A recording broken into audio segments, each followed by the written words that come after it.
Good morning, Copenhagen. Good morning, the world.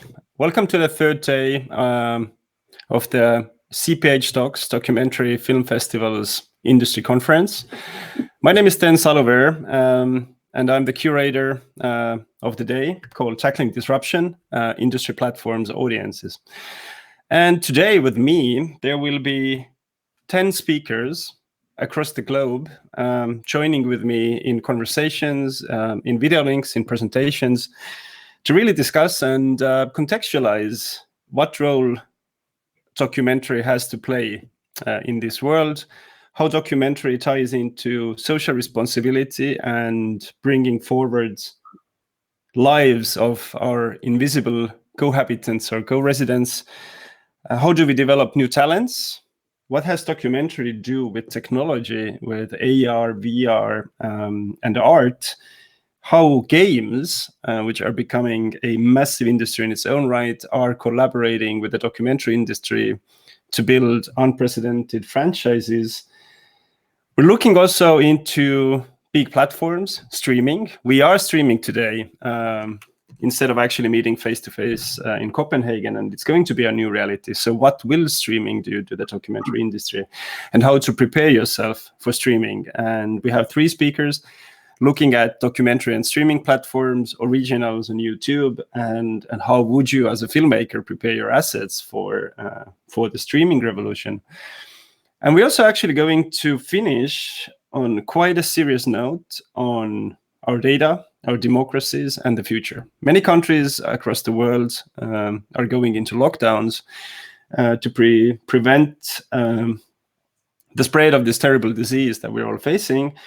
But the big question, of course, then is how do we get our freedoms back when hopefully the situation is over? What roles have technology platforms to do in this discussion, and basically in a situation where technology and these communication tools are becoming our new oil or our pipes that are keeping our life forward.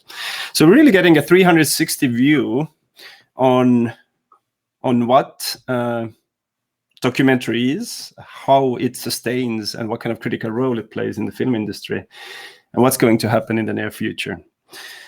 I have an extreme pleasure to welcome my first discussant from New York, Brooklyn, Nusrat Durrani, who is a media visionary, journalist, music connoisseur, photographer, documentary producer, and also a curator of exquisite Indian handmade furniture, I have to say.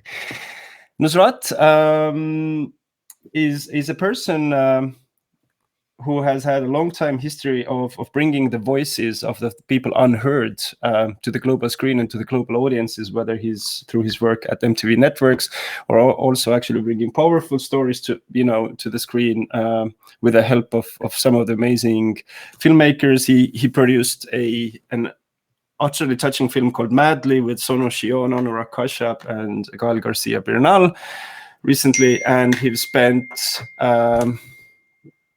he's recently spent enormous amount of time, effort, and I would also say heart, in bringing a documentary series to the audiences about the invisible lives in America. Welcome, Nusrat. Thank you so much, Stan. It's a pleasure to be here.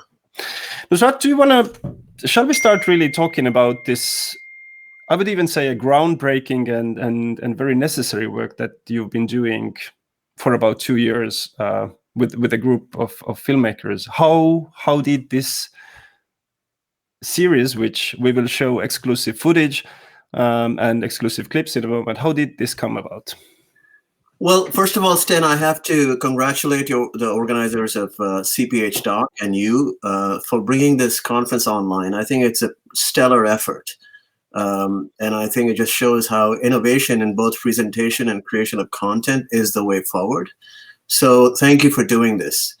Going back to my more recent work, I think that, as you were saying earlier, all of my work at MTV and beyond has been about creating platforms for unheard voices, for unseen faces, and really trying to create a more egalitarian framework for the telling of stories.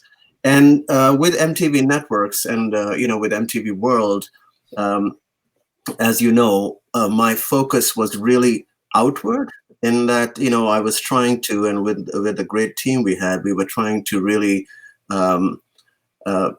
enlarge, the stream of influences, whether they be pop culture or stories of struggle and change from around the world, and bring those into the U.S.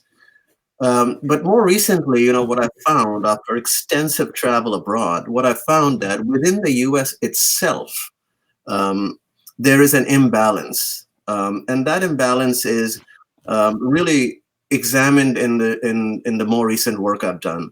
And the questions I've been asking myself, and asking others are, what is America today? Who is an American, and what constitutes Americana? And if you look at it, the national discourse in the U.S. is really dominated by the big cities. If you look at commercial mainstream media, you'll find that most storytelling is centered around the big cities: Los Angeles, New York, Seattle, Chicago, etc. And you have these are the cities and their characters that actually dominate the storytelling landscape. Meanwhile, though, the rest of the country is both panoramic and beautiful, but also it has some incredible stories. Some of those stories are epic. Others are stories involving ordinary citizens that are engaged in extraordinary struggle. And so with my most recent work, really what I've been focused on is trying to tell the stories of ordinary people in sometimes very obscure parts of America, and rendering them heroic, and really telling those stories not just in traditional documentary style, but also reimagining the form, the cinematic language around how those protagonists and how those characters are actually presented. So that's kind of been my focus recently. Nusrat, help is on its way. It almost seems ironic to me that these kinds of documentaries, which used to be a part of our media fabric 15, 20 years ago. Think about work of Aaron Morris or some other great American documentary filmmakers. These documentaries used to be part of our television, our media, our social sphere, and suddenly these voices are being excluded, and help needs to be on their way, on its way. And what really struck me about this film is that we don't really hear these stories of people having conversation about that they can't pay for sewage system. So tell me now, how did you reach these people? What was the journey? Well, the journey was very interesting because we had a very interesting production house that enabled us to do this, first of all. Secondly, I knew from the very start that I needed to approach this project in a somewhat different manner. So I put together a team of really talented young filmmakers from around the US.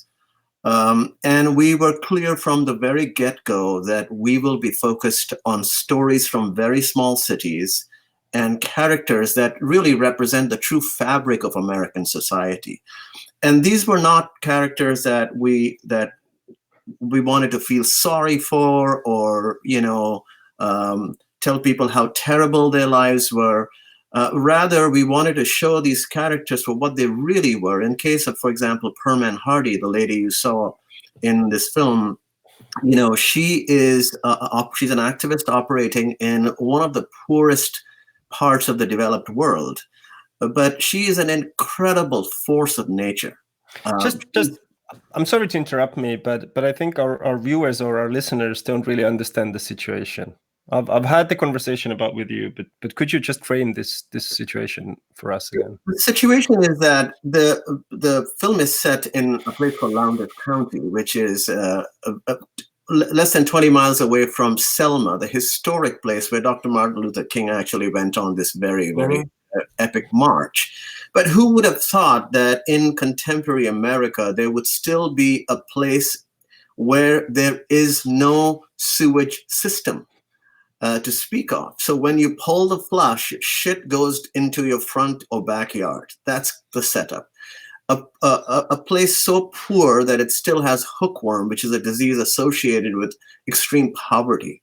Within that context, you have an activist like Perman Hardy, who's been for many decades trying to get the people of Lowndes County to actually come out and vote so that they can get in place an administration who would bring them a sewage system. That's what the setup is.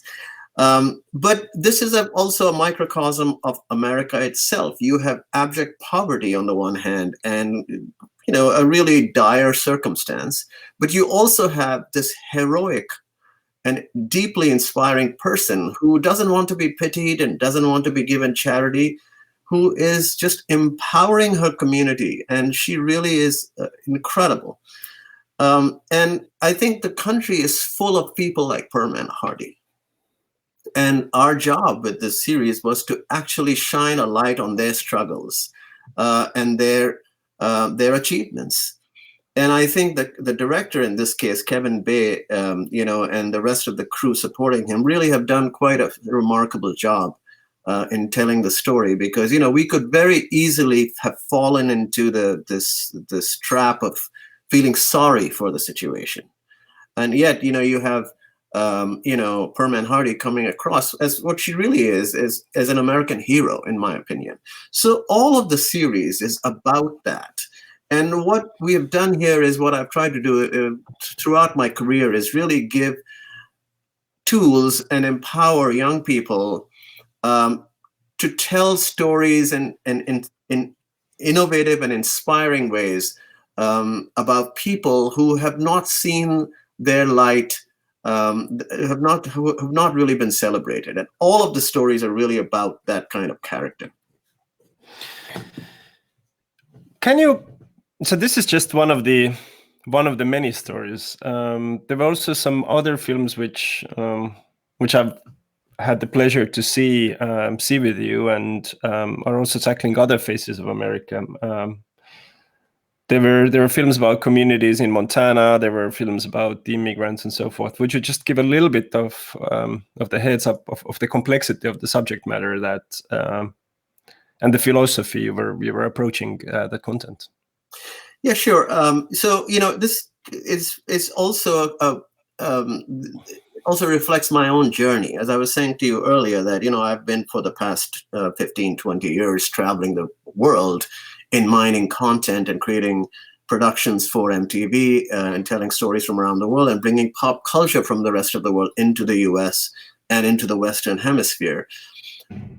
But for the past couple of years, I have actually turned my focus inward within the US. And I've been traveling the length and breadth of the country, really trying to understand who are we today. And this was actually triggered in 2016 when Trump became president, because I was so confounded by that fact that it drove me to actually try to discover my own country. And I found, to my delight and consternation, in fact, that the country is not what I even thought it was, because my vision of it was really crystallized because of the time I spent in LA and Hollywood and in New York City and the big cities and, working for a big company. And truly America exists elsewhere. And America is as much a physical thing as it is an imagined thing, a hallucination almost. And I think America is a composite of the dreams and aspirations and struggles of a great diversity of people.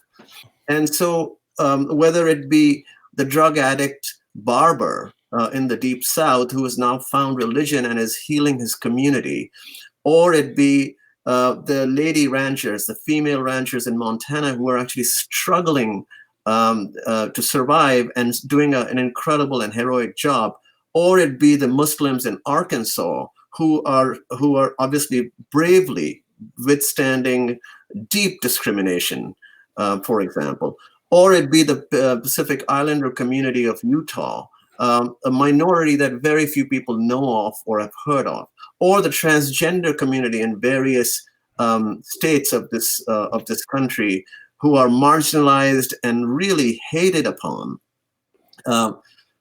There are stories across the board which I think need telling. And I don't think that these stories need telling as because they're a social responsibility for a filmmaker.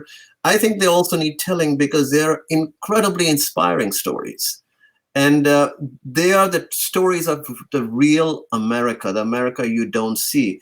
And I think that for me, as a creative, one of the most interesting things about this is that a new kind of Americana emerges in my mind when I mine this content, when I mine these narratives, when I tell these stories. And that's a really beautiful America. And the last I encountered this was a long time ago when I wasn't even in this country and I was listening to the Basement Tapes, which is, as you know, a famous Bob Dylan project.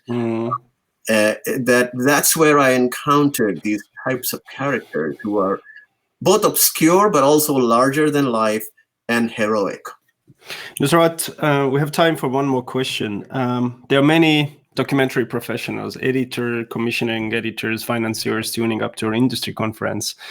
When we were preparing for this conversation, we talked about that the everyday heroism, as you rightfully said, is missing from our media mix. What would be your single stronger message to the documentary industry, to the producers, to the financiers, everybody who would have the power to bring these stories to life?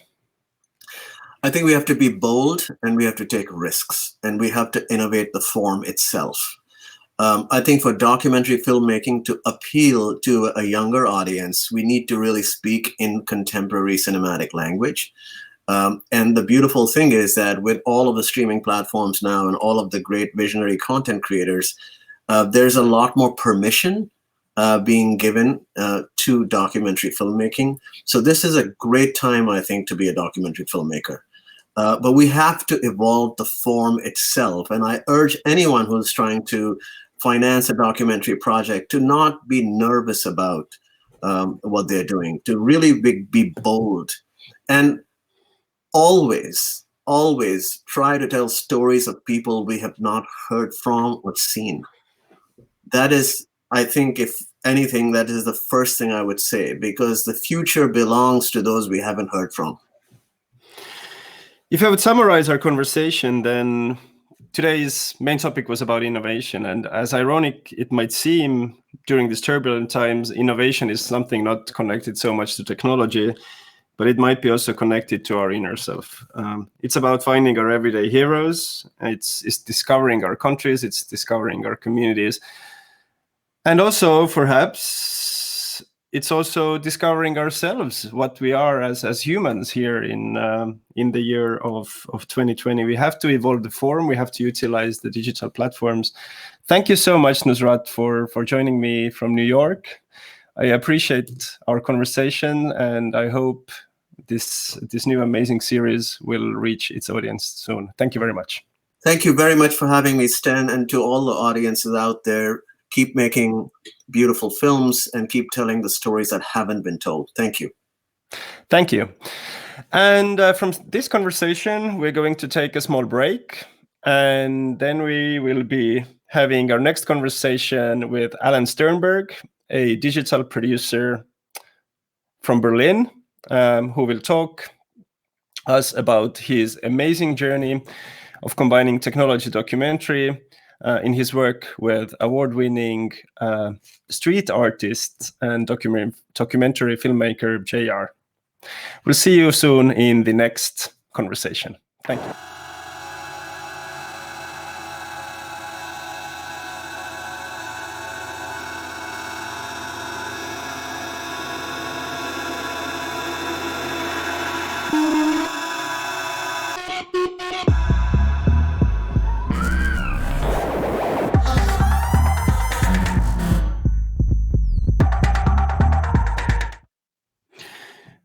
Welcome back to the CPH Talks conference day 3, where we are talking about disruption in documentary and the immense opportunities what are happening in that space. My name is Sten Saluveer. I'm the curator and moderator for you today. And our next presenter and discussant comes from Berlin.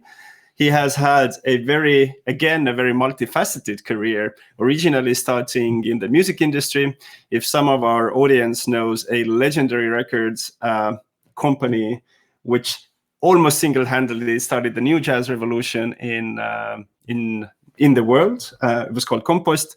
Then Alan Sternberg started his career at Compost, and after that, he has engaged in various forms of bringing creativity and technology together, from organizing large-scale visionary app development conferences up to running a component agency called Wolfgang in Berlin, and most recently also collaborating with the world-known filmmaker, street artist, photographer, visionary, JR.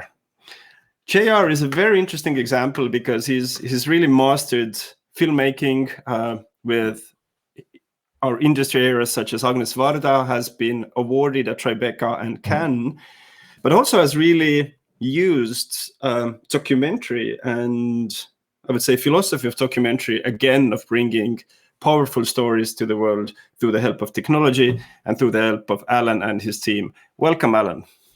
Hello, welcome. Thank you so much, Stan, for inviting me. I remember last year when we met, we were sitting in a bus in the Italian countryside, and you were telling me this amazing journey together with JR, which I think signifies that in nowadays world, if you are mission aligned, everything is possible. So in your talk, you're going to share some of the journey with us, as well as talk about the amazing projects that you work with JR. So please.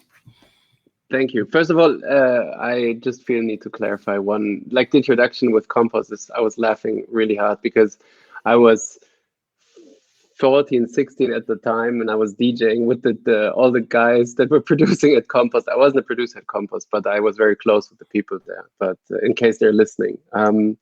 But I really enjoyed the time, and it was really important for me. But regarding JR, and this is what this presentation is about, I'm going to switch to the presentation mode, and I hope you guys see what I see. Initially, and what I had in mind is to talk about the mixture between technology and art and what it can do. And I wanted to talk about my project. This presentation that I'm holding now, I changed it a bit, tweaked it a bit due to the times we are in right now. I think since you and I, Stan, discussed this this opportunity to speak at the conference, everything has changed. The world is really upside down. And what I want to talk to you guys today, and thank you for listening, and I hope you guys are at home safe, is about what it's a personal story, how I got together with the team of JR, but also I think there's no other artist in the world that I know that knows how so well bringing people together through art. And I want to give you some examples. That's going to be the first part of the presentation, and then later I'm going to share with you my projects that we did together. So for those who don't know who JR is, he's a French world famous artist who lives in New York. He has a really brilliant team, very small but very powerful team. And his vision is to change the world through art. And one thing is really important. Everything I'm telling you is my personal opinion. It's not his opinion, nor it's the opinion of his team. I just try to explain from my view. And I think art is the perfect medium to do this, because it's really important that everybody has their own opinions about what they see and how they engage with art. And coming back to his vision, change the world through art, what does that mean? And if, one thing I've learned looking at his projects, and I look at his project as a spectator in the beginning, and now as part of his team, I think what he can do brilliant is bringing different types of people together through art, whether they are in the artwork or whether it's a project that brings people, to start a conversation. And I selected a couple of projects that JR did in the beginning of his career, and I explain from my words why I feel that togetherness and different peoples and opinions are key of that artwork. So the first project that I want to speak about is from 2005. It's what you see on the left is a picture that JR did in one of the suburbs of Paris. And on that picture is Lachli. I think most of you would know him because he had a very successful film last year called Les Miserables, who was also nominated for an Oscar. And in this picture, you see obviously him in a pose where he is holding a camera, but it looks like he's holding a gun, but you need to look closer. And on the right side, you see a picture on top of part of like those people that he took pictures, JR took pictures in the streets of Paris. And if you know what happened in 2005, it was the biggest French riots that took place. And what is important is if you look at what happened on that time and why I feel that JR is perfect at bringing people together is because the media at the time painted a very one-sided picture of the people from the suburbs, like with hoodies, were very aggressive. And I think JR saw the opportunity and also maybe his mission to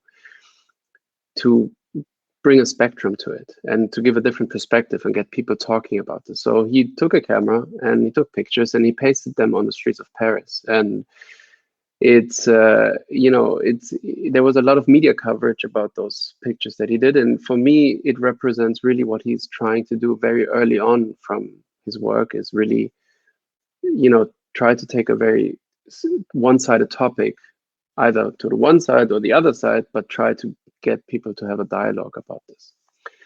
The second project I selected is called Giants. And this is a part of the project that you see here is from Mexico in 2017. And you see on the left side, you see the Mexican-American border, and there is a kid, his name is Kikito. And if you look very close on the left top side in that picture, there is a house where Kikito and his mom lives. And JR and his team, they went there and they decided to also come up with, some kind of message installation where people started to talk. They had it wasn't a concept when he came there, but it evolved when talking to Kikito and his mother. And what you see here is you see a kid, peeking over the fence and kind of what's going on the American side, what's happening here. And it's a very powerful project, a powerful image with people talking on both sides of the border. Also in media, this was published, and a very beautiful part of it is what happened I think it was on the next day, is that JR organized together with the people on both sides. That's the picture on the top right, and a picnic, where you have on the left side, you can see that there's a table, a proper table that they put there, and people are eating, sharing food, and then, because they didn't have permission, they were rolling out kind of like not a carpet, but like a paper carpet, I guess. And people on the American side, on the right side, were sitting and, having a picnic with both sides, with the Mexican people, and sharing food through the fence. And I think there's no powerful way to demonstrate, and also, it's important to understand, like, this is what I've also done with JR. It's like, it's not only his final artwork, like that picture that you see. I don't think he would consider himself being a photographer. What is important is the process. It's like, this is all a process. It's like, he came there, he's had a conversation with the kid and the mother, and they decided to make that installation with the kid peeking over the fence. And then the next day they came up with this idea to have a picnic, and it turned out to be that picnic on both sides. And I think it's about really togetherness and trying, again, this one-sided view of things like the border and what happens there, trying to make it a conversation where people are, getting together. The next project, it's a very famous one. It's an ongoing project called Inside Out. This project started 8 years ago, which is kind of the time when Instagram and like all these, social media platforms where it was about you and about selfies and followers and so on started. And his idea was really to get people, involved by themselves. So there's a little truck that drives around the world and parks, and you can go inside the truck, you can take a picture of yourself, like kind of a selfie. You need to decide what statement you want to give. That's up to you yourself, and then you need yourself to paste it wherever you want on that space. And so far, 400,000 people have contributed in over 140 countries. And I think it's, looking at a bit self-reflective, looking at, we are all right now, most of us are at homes in this state. This state will be for a couple of months, I guess. And we're not able really to do that kind of activities that you see, for example, here on the Inside Out project. So this is pretty hard now to organize. I think what we as humans do, and you can see that also, is that we now more than ever use the internet to virtually connect with each other on different ways. We use Instagram in a different way to show what is going on at home. We share documents on what to do and how to act, like to be engaged. And I feel this is the beauty of humanity, is that, people want to interact and be together. And JR's Inside Out project is really, for me at least, representing this. The last project I want to highlight here is a project called Women Are Heroes. These are two pictures. One is from Kenya and the other one is from Rio de Janeiro in Brazil. And I would say that that JR wanted to really highlight the pivotal role of women in society. So you see women who actually live in those buildings are pasted on those buildings or near those buildings to give them a voice, to give them also, the role of what they, actually have, of being super important in those communities. And it's, I think also choosing those, destinations, the favelas, or in Kenya, the slums, it really reduces to the core topic of what this is that women are heroes. And I feel it's also very strong. So why do I, before that, one last project that I want to share in this context as a spectator, and this is important to say, I haven't been part of those projects, I was a spectator, but in this project, I was a volunteer. This is a project called JR au Louvre. It was last year. And due to the 30th anniversary of the Louvre pyramid, JR was invited to do an installation. And this was perfect in terms of togetherness. He just allowed 400 volunteers out, like from all over the world, to come and paste that installation. And I was there with my wife and a friend, and we had never pasted anything before, like never. And you're there and you start to engage immediately. And JR is present yet not present, because he wasn't involved. He just, gave us the space to do this. And I think it's a beautiful way to see the process of his work. It's like, on the one hand, you have the volunteers that are engaging in his art and you speak and talk together and share different perspectives.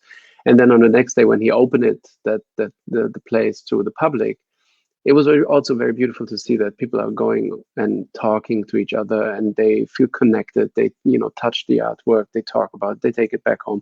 So it was really beautiful.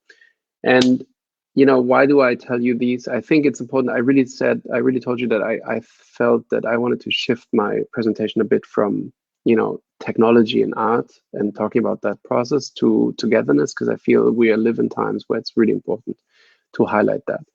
But still, I think I can, tell you a little bit of what we did as a team. So my journey with JR started in 2017.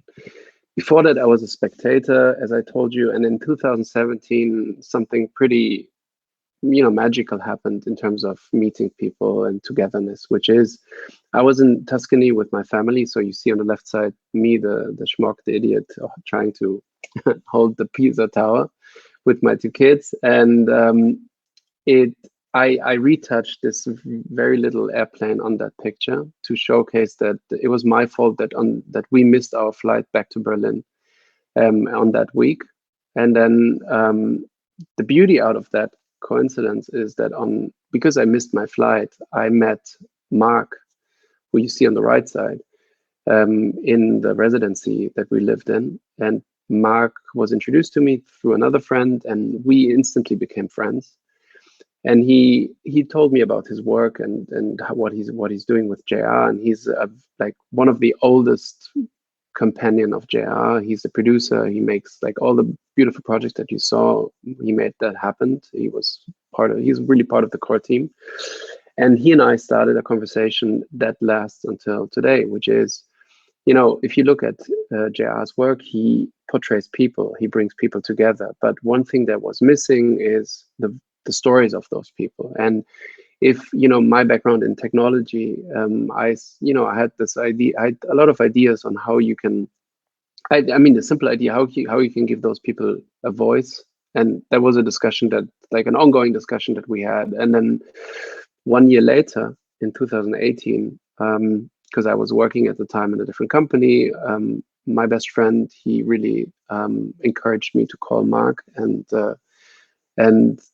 tell him that I want to contribute on whatever project they want to do. So our first project that we did together is from 2018. It's called the Gun Chronicles. It was a Time magazine issued project. That's the cover of Time magazine. And what you see is people that have opinions, selected people with opinions on guns. And on the left side, it's people that have anti-guns opinions, and on the right side, pro-guns opinion.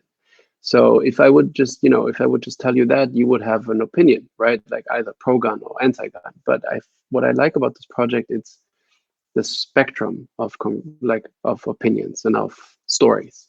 And then Mark, talked to me, and our job was to create an app for JR and give everybody kind of a voice that you can listen to all these people. And I'm going to demonstrate you a little video to show how the app of JR looks like with that project.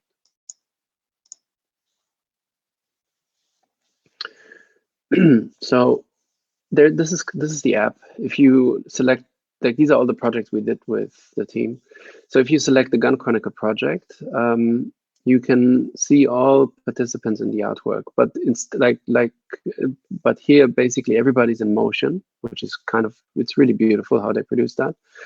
And what you can do is you can really scroll with your finger, and you can, see who do I want to listen to. And on the left side, as I said, it's anti-guns opinions from Black Lives Matters to doctors to single, individuals that have an opinion on anti-guns.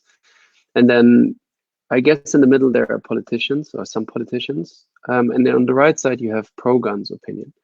And I'm going to show you one pro-gun opinion. As a police officer, to show you the spectrum daily I of would this. deal with gun violence. And as a police officer, I adapted the ability to separate myself emotionally and personally from the victims of gun violence. Until I became the victim of gun violence because of the uniform that I wear, I never realized how much I could disassociate myself from the topic. And now being a victim of gun violence. Yeah, so this, again, as an excerpt, so this is really beautiful. You can really click on each story and you can listen to what they have to say in terms of guns in America, which is really beautiful. To quickly jump on to our next project, and I'm going to switch forward in terms of timing, was the Chronicles of San Francisco. This time, JR had this idea of grasping 1,200 people in the largest mural that he has ever produced so far. And he had a truck that you see on the left top side that was parking on different places in San Francisco. And he invited each person individually into his truck with a green screen. He took a picture and a video, and they interviewed those people just to, what's your story on San Francisco? And then they collected all these information. And the outcome is amazing. It's this very, very large mural that you can see in San Francisco MoMA, which unfortunately you can't, I guess, but it will be open. It's open to the public. It doesn't cost anything. And to give you a little bit better view on, if you zoom in, so it's so much detail, like all these people from San Francisco. And this time, my team and I, we had the challenge to because it was an exhibition. So our challenge was to develop an app where you can, with your camera, detect 1,200 people through augmented reality, and you get their story. So you don't click, you basically hold your phone. And that was challenging, and it took some time. And I need to highlight my two brilliant partners on that, Matti and Leonard. They were really doing the magic in here. And I want to also show you a little bit about process. So what we got is an image, a recording, and the transcript. And out of that, we needed to produce the app. And I'm going to quickly show you the app on this. So hey everyone, JR is welcome at explaining SF the app MoMA. as an example. You're in the free part of the museum, and here is a video mural. Craziest project I've ever done. This is 1,200 people, all in movement. There's not one single photo. Come see this. Everyone is moving. Every single person is doing something. Look at those dancers over there. Look at the theater over there. Look at this. Opening and some people on stage. But the best part is you can listen to the story of every person. Look at this. If I grab, for example, the book, and I go on the phone and I grab the app, which is free. It's called JR Murals. When you click on it, it's going to let you explore the mural. And when you explore the mural, it basically recognizes the piece, even on the cover here. But if you grab the whole mural and you look, for example, at those guys on stage that are right now, you can listen to them and listen what they have to say also. If I click on, I don't know, this woman even here that you don't see her face, then you can hear her story. And you can do that all over the city. Portland, Oregon. Wherever you actually see the mural. It actually works even in the book. Look at that. Clicking on the person here, and then I can hear. My name is Angela. I was born in... So guys. So this is how the app worked for the San Francisco Chronicle project. And I think it's pretty amazing what my team has built here. And then the next project that we did was kind of the same. It's called the Chronicles of New York City. And this time he wanted to get 1,000 people out of the 5 boroughs to capture individually and put them into a huge mural and tell their stories. And the outcome is right now in the Brooklyn Museum, a huge exhibition. Yeah, it's brilliant. I mean, the job that they did is amazing. And it's the same. Basically, if you use the app, you can just hold the camera in front of it. It will detect each person. And I'm going to give you also a short demo here. Let me check. Yeah. So this is how our app works for New York. So you see that the camera detects each person in that mural. You just need to hold your camera in front of it. And then you can select a person that you want to listen to his story and then press play. More than special attachment to New York, especially Manhattan. I know the Village, the Lower East Side, certain areas that I've spent a lot of time in. Tribeca, Chelsea, Soho. I mean, they're all very special areas in New York to me, and have. Yeah, I mean, check it out. It's really amazing. There's so many nice stories to listen to. That's the beauty of this project. And to show you my last and finish this presentation, show you the last project that JR did with us in terms of listening to the stories. He went to level 4 security prison, a correctional institution, and he basically talked to the inmates, and they pasted themselves that huge mural that you see on the ground where they, could get out and then walk onto that. And the result is amazing. It's like a size of a baseball stadium, and they pasted everything themselves. And you can, again, open the app and you can click on each person and then listen to the story. So thank you for tuning in. Time is running out, and I hope you enjoyed my talk. And stay safe, stay at home. Thank you so much, Alan, for I would say amazing presentation. Really, what kind of floored me in here is that how this sort of vision, vision of togetherness and vision of vision of bringing the individual voices forward, when it's combined with technology, it can have such a powerful combination. We don't have too much time to dive into the technical specifics, but I would like to kind of frame two questions for you.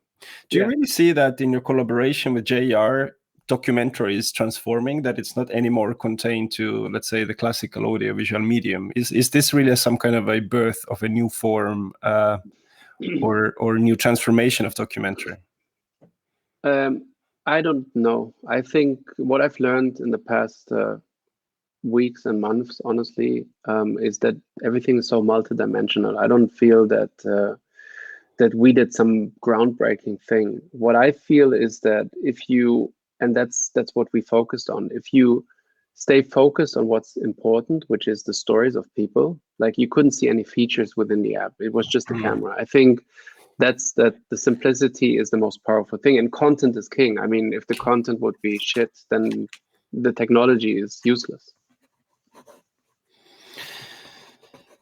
And the second question is, what did you see as, because there are documentary filmmakers, you know, in our live stream today as well, and they will be probably asking, okay, this is very interesting to explore. What did you see as the biggest challenge in this collaboration? Although your creative, I would say, creative energies were aligned, what was really challenging between bringing these two sides together?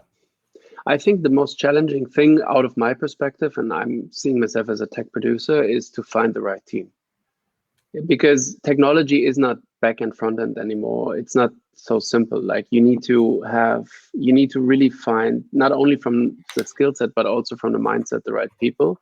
Keep it small and keep it simple. And then I think the big challenging part, and I'm really lucky, like beyond lucky, to work with the team of JR. They're they're so understanding, they're so supportive, and they listen. I think that's super important, is that you don't have this, service provider client situation, which we don't have. It's more partnership. And I think that's why it's not challenging. It's just fun.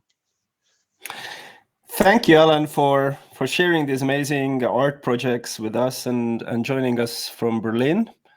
Yeah, thank you too. Stay safe, and stay safe. We hope that we can make more fantastic murals in the cities very soon. Thank you. Yeah, we will do this. Thank you so much, and thank you to the team. Bye-bye. Now we're going to change the subject really to the personal aspect related to documentary filmmaking careers. There's been a lot of discussion around platforms, technologies, changes in the value chain, so to speak. But one of the topics which rarely get addressed is talent. How to actually make sense as a talent in this disruption? And our next discussant, Jordan McCarry from London, will exactly dive into the heart of matter, how to raise new types of talents, what are the do's and don'ts in this ever-changing landscape. Join us very soon in the next conversation. Thank you.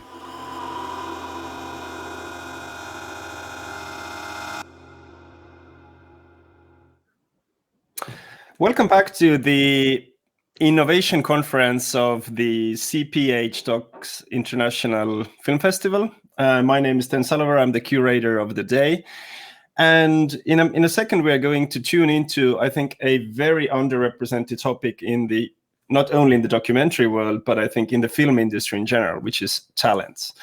Before that, please do post us questions in the Facebook live stream.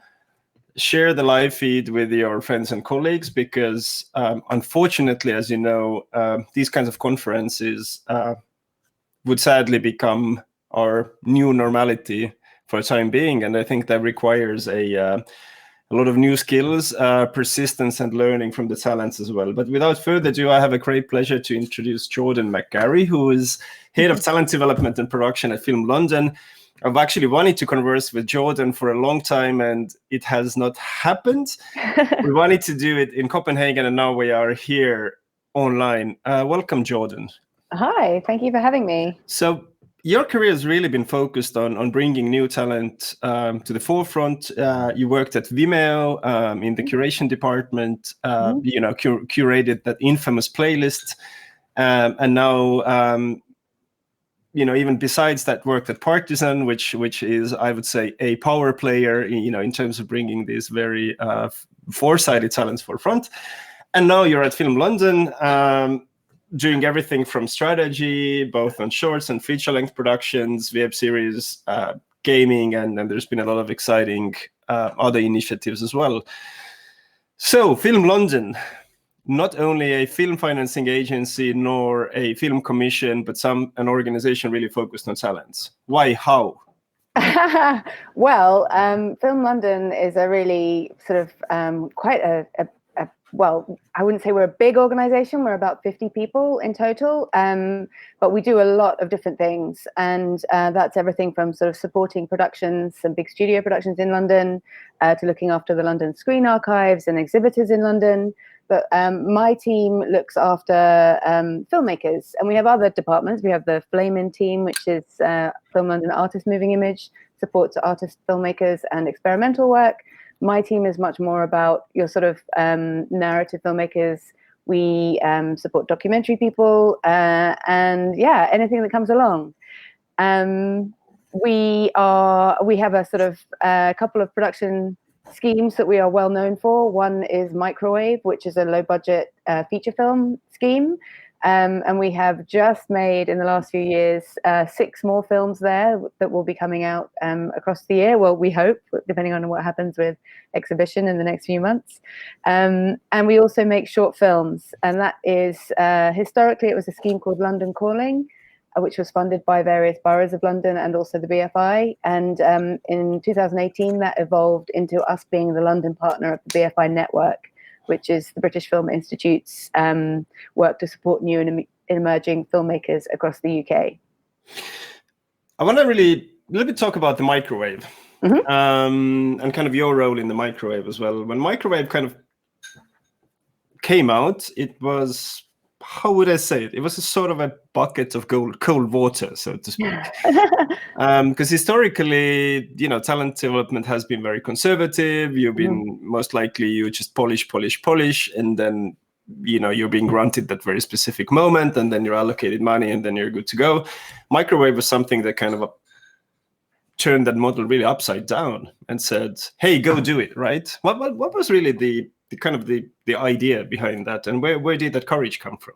Yeah, firstly, I can't take any credit for the genesis of Microwave because I wasn't at Film London at the time. But I think the sort of thinking was that there was talent out there who weren't being discovered or tapped through the traditional routes. And, we all know that the more people there are, the more money there is on the table for any project, whether it's film or elsewhere, the more people there are who feel like they have to keep an eye on you and sort of keep tabs on what you're doing and watch the projects as they go through. And really, that can sometimes be the enemy of creativity. And so they were looking for a way to really inspire and energize fresh voices and bring new talent in. And they thought that by making the budgets a lot smaller, it would empower lots of new thinking and inspire a new generation of filmmakers. And they were proved right. The first slate of Microwave had some amazing films in it, not least Shifty, which arguably launched Riz Ahmed's career, and the team who since set up 42 MP, which is a big powerhouse here in London. It also had a film called Ill Manners and a film called Lilting, which did extremely well, and a couple of documentaries in that slate as well that we're very proud of. Great. So historically, your career path was film school, short film, feature, let's say studio. Yep. What is the career path now? Is there really a single creative career path? What are you seeing in London? I think that path does still work for lots of people, and that's kind of a lot of people still thinking that's if you grow up loving movies and loving the cinema, then you sort of still may have your heart set on being a feature film maker and having that experience, having people watch your films in that way. And I'll correct, we're also including here documentary features and not only scripted features. Yeah. I think there's that is still a path, but my sort of the thing that I'm trying to encourage everybody in at the moment. And I think, it's becoming clear in the last few years with the rise of platforms and how much TV is sort of evolving. But there are other opportunities for filmmakers now and storytellers, whether that is the writer, a director, whether you're trying to tell documentary stories or narrative fiction. I think that, the skills that our community have, the skills that storytellers and filmmakers have are so transferable. And you don't have to pick, I think there has in the past that the lines were so clear between TV and film, and then the internet came along and people were kind of very, the internet was sort of seen as a poor cousin initially, and that people weren't taking online content very seriously. Obviously, I have a lot to say about that. But, each of these mediums have sort of stood on their own 2 feet more. And I think online content has, whether you like it or not, has elbowed its way into the foreground. And a lot of people are making really interesting stuff there, not least in a situation that we find ourselves in at the moment where the world has gone crazy and we're all feeling very freaked out about things. And yet you see somebody making something funny on the internet that sort of just feels like it really has an amazing power to unite people and bring us together. Meanwhile, film and TV are getting closer together, where you feel like TV, Netflix and the originals that they've been creating sort of led the way there, I think. But, you look at things like The Crown, and they're so cinematic and the budgets are so high. And then you have in film, you have, increasingly, the huge power of the Marvel comic cinematic universe, which arguably is a series. But even though we call them films, the lines are all just blurring. And I think that, if you can go into your career, or if you're more established, if you can sort of broaden your horizons and broaden your mind, there's so much to play with now that you'd be crazy as a filmmaker to just be thinking about yourself in one sort of lane only. I think everything's out there to play for. And I haven't even mentioned, interactive work and the VR experiences and the lines where gaming and film are getting closer together, which I'm personally very excited about and interested in exploring. So what we've really seen is that, as you said rightfully, that online, which was the sort of the smaller sister or brother, or quite occasionally also a ideological enemy, if I may say so, has really taken off, and not only again for feature-length documentary but short as well. And there's a project which you supported called Little Miss Sumo, which really has helped to launch a certain type of a career path. Let's see the clip and then reflect on that experience, right?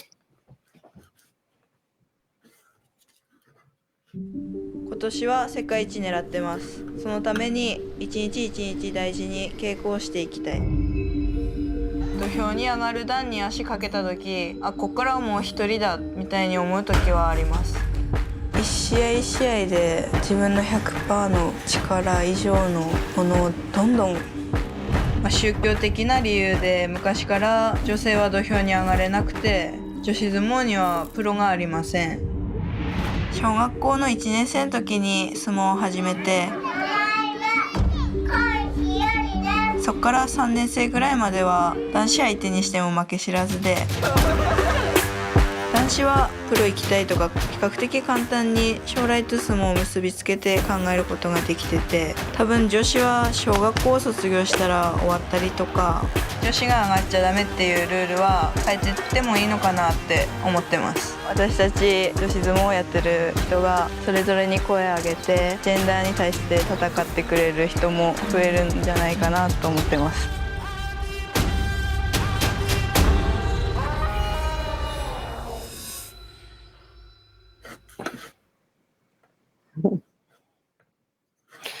So, Little Miss Sumo, a very out-of-the-box documentary and a short form. How did this come about?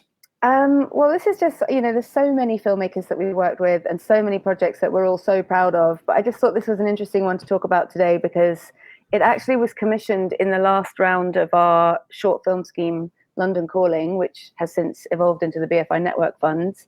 And it's just, I think it's a very inspiring model because the filmmaker is a guy called Matt Kay, who found Hiyori-kon, who's the subject of the film.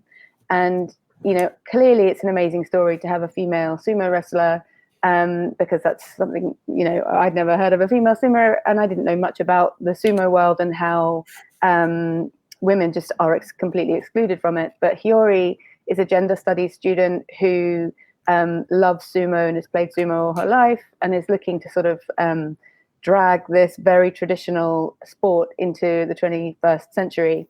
So it's an amazing story. And he actually always had this in mind as a feature film. But rather than sort of wait and hope that someone would come along and fund the feature film, he just started making it. And he applied to London Calling to get the funding to make a short film, which would help him start, you know, get to Japan and start the shoot with her. He'd actually done a bit of shooting before he came to us, I think, even. But, you know, he used our money and he used our time to make the short film. And the short film has not only sort of helped him get out there and start shooting with her, but also has been an amazing calling card for the feature version of the film that he wants to make. Also, he was on a ticking clock with Hiyori, because the way it works is that women are allowed to play, to be sumo wrestlers until they leave education. So, you know, he couldn't wait for the film finance to come through before he started making this film, because as soon as Hiyori graduates, that's it. She potentially has to stop wrestling. So he made the short film with us, and it did really well.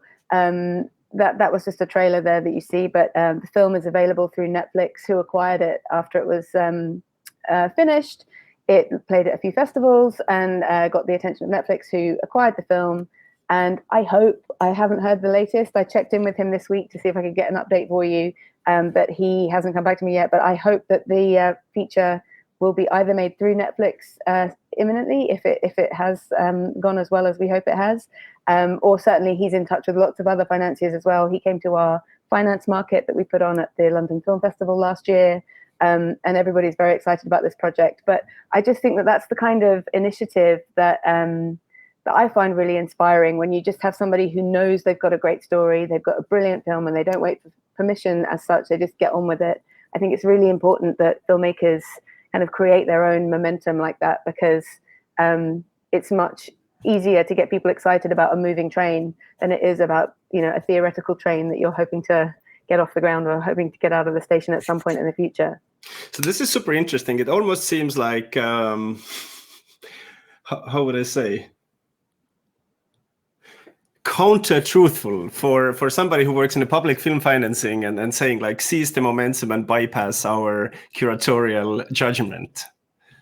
Well, I mean, I think he was smart. You know, he sort of used the funds that we had to make a short film. And it's really important to say this. The short film, Little Miss Sumo, stands alone. It works as a short film. It's very much its own thing, rather than just being a pilot or something that feels like a teaser. And if you are going to approach someone like us, or whichever other funds might be available to you out there, you can't get it unless it's something that is specifically asking for pilots or proof of concepts. You're not very often going to be able to get away with, you know, making a teaser for your feature. And that's, you know, if you watch the short film Little Miss Sumo, I think you'll see that. But it's very much its own thing. But he was smart, because, you know, he was able to use that as a kind of launch pad, or you know, a sort of calling card that he could then go out to other financiers, and to also to sort of get to know us, because we have other opportunities, like our production finance market, which happens every year and will open in May. If anybody wants to apply, it's international. It's not just for people in London. And through that, he met lots of financiers, kind of speed dating style. And we sort of have him under our wing now, and we want to help him. And so do lots of other people who've seen his work and seen the short and want to get involved. So it's not that he's sort of, he's not being too sneaky. I think it was a very smart thing to do. And, you know, it's that sense of, as a funder, sort of an investor, or even just as a potential partner, we've all been there when you feel like you meet someone or you meet a filmmaker and they're asking you for help making their film. If you get the sense that that film's only going to happen if you say yes, like if it's outstanding and brilliant, you might get involved. But if you get the meetings that I always find the most inspiring and that I want to get involved in the most are the ones where you just you get the sense this filmmaker is going to make this film happen, whether or not you help them, and they've got such an energy and such a commitment to their project that this is they are going to absolutely nail it. And it's that sort of energy is contagious. And we really had that sort of sense from Matt, like he was going to make this film whether we got involved or not, and it was going to be brilliant. And I often say this, it's like you don't want to feel like you have to bring the matches to the party to start the fire yourself. You want to find the projects where they've already got the fire going, and you're just going to sort of pour some petrol on the fire and help them make the fire bigger. That's what I hope that our role is with these kinds of things, because yeah, that's the energy that you want to see. All right, so for preparing this talk, we really talked about the fact that the fire is not linear, but it's a little bit like smushy and can kind of start from anywhere. So what are the kind of the do's and don'ts for someone who, as a documentary filmmaker, thinks, how shall I build my career? One of the craziest ideas you put forward also was like learn Zoom, but we can come back to that later. But what are really the do's and don'ts for thinking yourself as a talent in this industry that inherently, with the increase of streaming, especially in the present health situation, would want to develop themselves? What are the do's and don'ts? Okay, I've got a list for you. So the first one I would say is, be flexible. You've got to, obviously, if you've got something that you've just always had your heart set on, you must do it, and you must find a way of achieving that. Otherwise, you will, be frustrated forever. But there may be other opportunities out there, and if you have that flexibility and you're able to keep your mind open and see those opportunities, that can be hugely beneficial and helpful. And you don't want to shut off opportunities just because you haven't explored them properly. And that's the thing about Zoom. I said to you the other day, I can't wait to see. I'm sure there are going to be TV shows and formats coming out of Zoom, like by the dozen, because we're also inspired by using all this new technology while we're shut down. So with that flexibility, I think, whether you are writing a story for a feature or sort of writing a documentary, or that you hope will be a feature or a series or whatever, you must always still focus on the fundamentals. So if it's a documentary, you've got to make sure that you've got the strongest possible subject, and that they are, prepared well, and that you're bringing all the sort of filmmaking skills you can to the table. There's nothing, whatever you're making, the story and the content has to be compelling.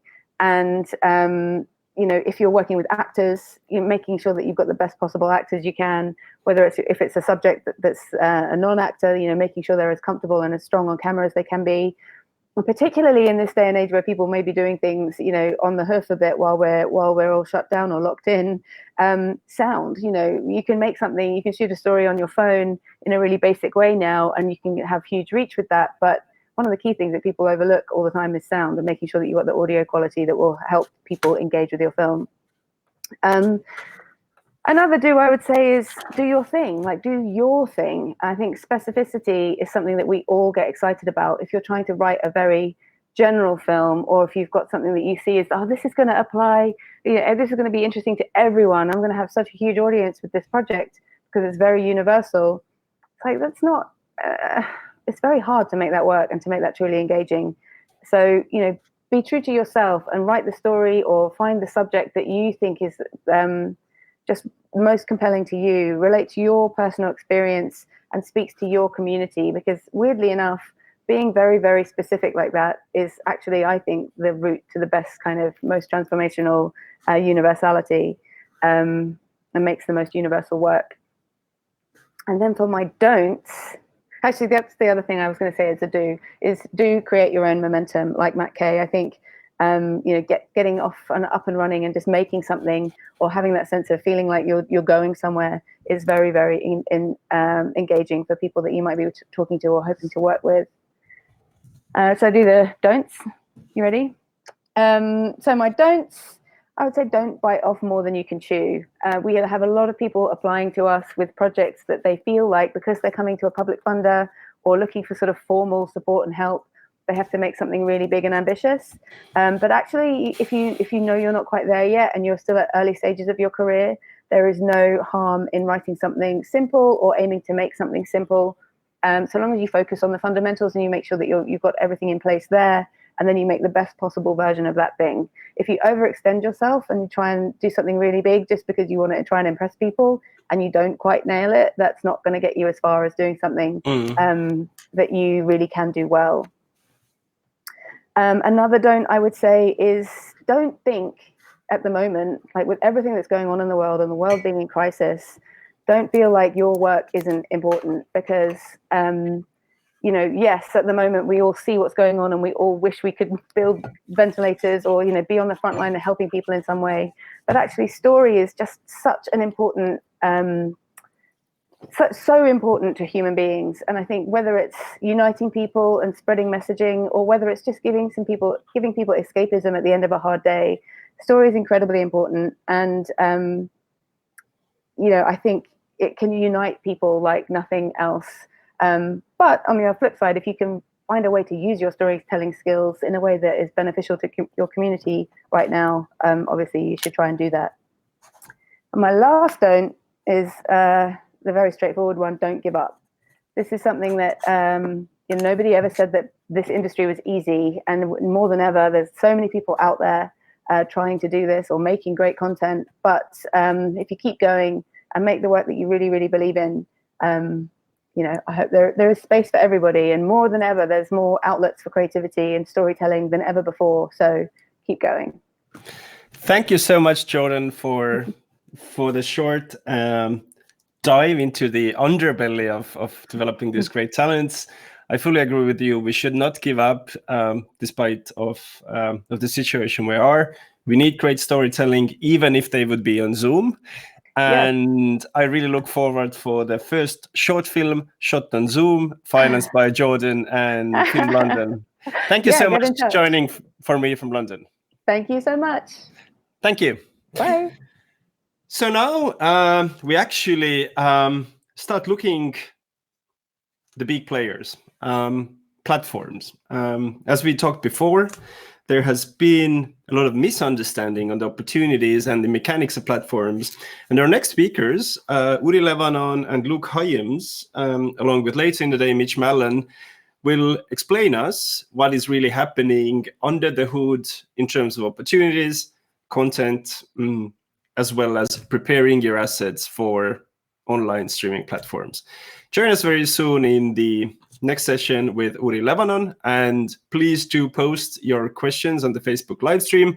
We'll definitely make sure that we'll address them either during the conversations or later in the chat. So see you in a second in the next discussion.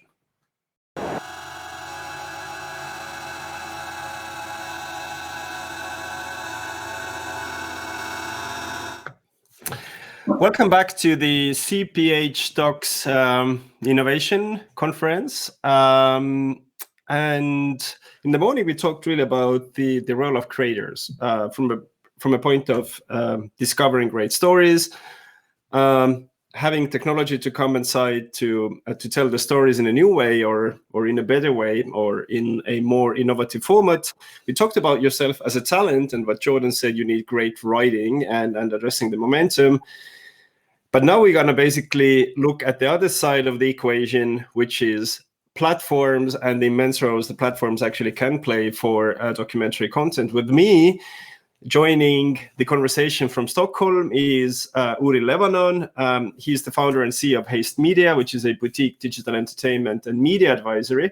And Uri has a very unique experience, both as an Israeli tech entrepreneur, someone who harvested the potential of YouTube some years ago in building an amazing genre film community. And now Uri advises several companies across the content chain, really how to use content, live streaming, and the potential of platforms for your business. Uri, welcome. Thank you very much, Sten, and great to be in this virtual conference. And I also have to say that Uri has been really intrinsic of actually helping this conversation to happen, because it seems to us that going digital is so easy, and then you find a platform, you live stream, and then you produce an event. But inherently, it's been quite a technical challenge, and Uri has been very helpful to pointing that out. But platforms, Uri, what can platforms do for documentary, and what should documentary filmmakers know about platforms? Sure. So I'm going to start the presentation, and then we can talk more about it. And the title I chose is, the Documentaries, Digital Platforms, and 360 Models, because obviously when we talked about it, and we said, okay, what can we bring around digital innovation that people should know? And then we said, well, there's so many things we can talk about models and platforms.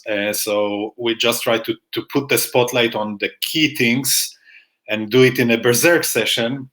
And because we're in Denmark and the Berserk was invented by the Vikings, it makes so much sense to actually do it this way. So what we're going to do is really to look at a few specific examples that I think will shed the light on what is important for you to know and how you develop your acumen, your knowledge, your skill set in the digital world, which I think right now in the Corona days, we understand how fast it's going to grow. So just quickly about me, as you said, I've been on the last 12 years helping all kinds of companies to build their video businesses from all over the spectrum, and product, marketing, M&A. And this is the agenda. So we're going to look at 2 360 models, the distribution and discovery, which means how people are going to watch it, and then actually marketing and finding audiences, which is how people learn about the film and how the funnels of acquiring them work.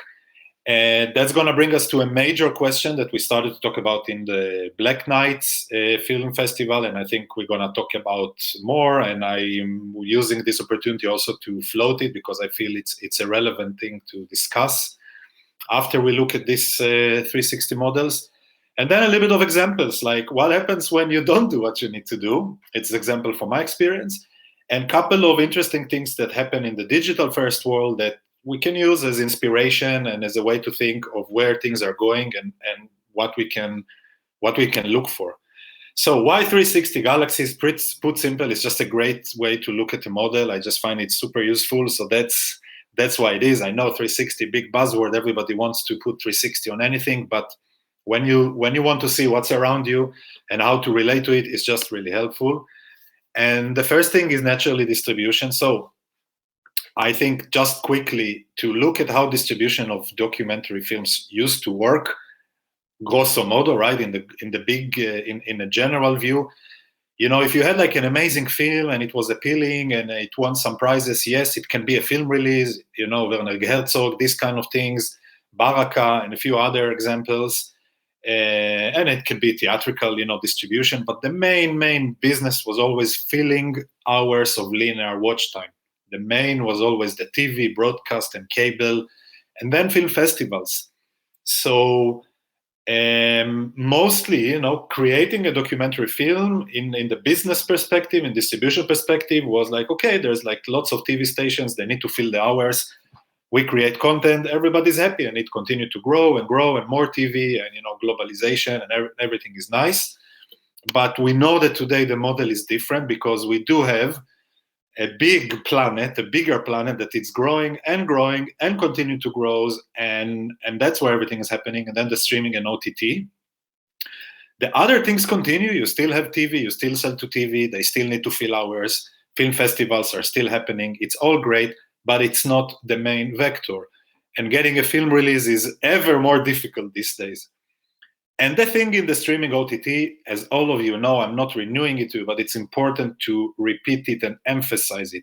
You're not anymore filling linear hours. You're filling buckets of VOD content that is organized and recommended and is personalized.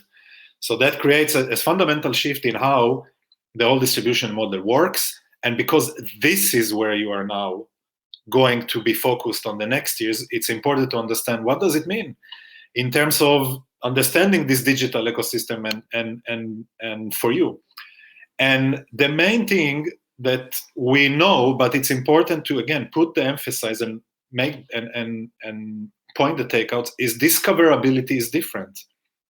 And you know it because most of you have Netflix and probably other services, so you know it from your experience. Linear TV, you just tune and watch whatever. So from your perspective, when you need to sell a film, you know, it's not that important how it will get discovered. It just goes in the programming, whatever happens. VOD, completely different story. You're put into clusters, topic clusters. There's a recommendation engine that works, the famous algorithm. And now this is what determines your discoverability. And you already know it, but you have to really, I think, and what I would like to point here is what are the things you need to ask yourself and how you become better in understanding this. So this is just a few of, you know, these top categories that you know already in documentary. Obviously, crime is huge and other things. And actually, you just go and look at Netflix, a documentary section, and see like what is on the shelf and how it's organized. And you already understand how the so-called curation, but especially recommendation engine, eventually works. And the takeout here, the takeout is first, you have to understand you're living in a world of discovery algorithms. I think you know it, but from my perspective, when I'm always met film people and going to film festival, and it's always about the creative, which is great, and it's always the creativity and storytelling, always in the focus, and that's great, but it's important to put the spotlight on this thing and say, okay, this is the things that can help you. A discoverability algorithm on a very general basis works in a few of those ways. The number one thing is how to keep you, the watcher, retained, meaning what should I serve you in order that you will keep staying in the platform, whether it's YouTube or Netflix. That's the number one question. And you use the data to understand all kind of other metrics like lifetime value and what other choices you made. And in the end, are you continuing to subscribe? Are you a continued subscriber? Does it lower your churn? All these questions that complete digital platforms can actually handle. This is the top thing. You don't know this, but the platform know it. And the other questions are questions about taste. Is it the same genre? What people like you also picked? All kind of profiling. Is there similar story arcs or moods? Maybe some of you guys know today you have AI for voice recognition that can determine moods, that can determine, you know, the underlying tone of a sentence. It's being used in sales calls with amazing results. It's being implemented also by the big platforms. So understand the moods, and then they can see if this mood is also happening here, and then they start to make connections. And then obviously similar topics and other visuals where image recognition is used. So your film, the unit, is now being analyzed in so many vectors to really serve the big purpose of the platform, which is this helping you to keep people here? Which kind of people? And effectively how it is all coming down, you know, to the numbers. And that's a very different kind of distribution play than what was before, when you just had to fill hours or TV and everything works. And there's a lot to talk about it, but the quick lowdown, and before we move to the next one, is the question you should ask. The thing that you should have in the back of your mind, or in the front of the mind actually, when you are going to festivals, when you meet people, when you're in meetings, you have to understand which docu cluster you're in or what you're working on is and how it performs. Ask. You can ask platforms about analytics and trends. They might not share with you the data, but you can get, when you meet, you can get a lot of information that if you don't ask, nobody will want to tell you, but you can understand. So how do you measure analytics on this cluster? What kind of trends you see of audiences?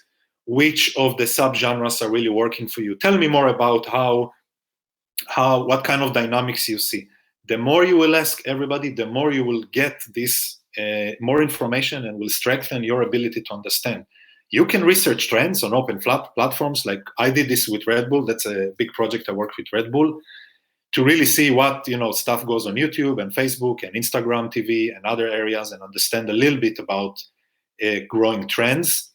It's very, very useful when you're not on a single film, but you're producing continuous series and you have like an ongoing budget and you really want to be able to understand where things are going. And in the end, it all comes to kind of, you know, the two main points, which are can you use this thing when you raise funding? Can you use this data when you're going to raise funding? I think it's going to become, it's already relevant, but I think especially when you pitch for funds, and I know that most of the documentaries, there's a lot of, let's call it free money.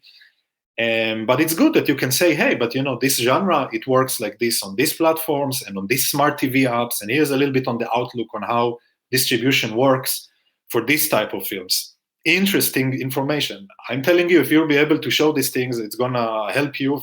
First, you're going to get more appreciated, and you will continuously understand better. And also ask yourself how you become more data-driven. What more you need to ask? What more data can be helpful for you? Once you start to have this state of mind, that's really what's going to help you.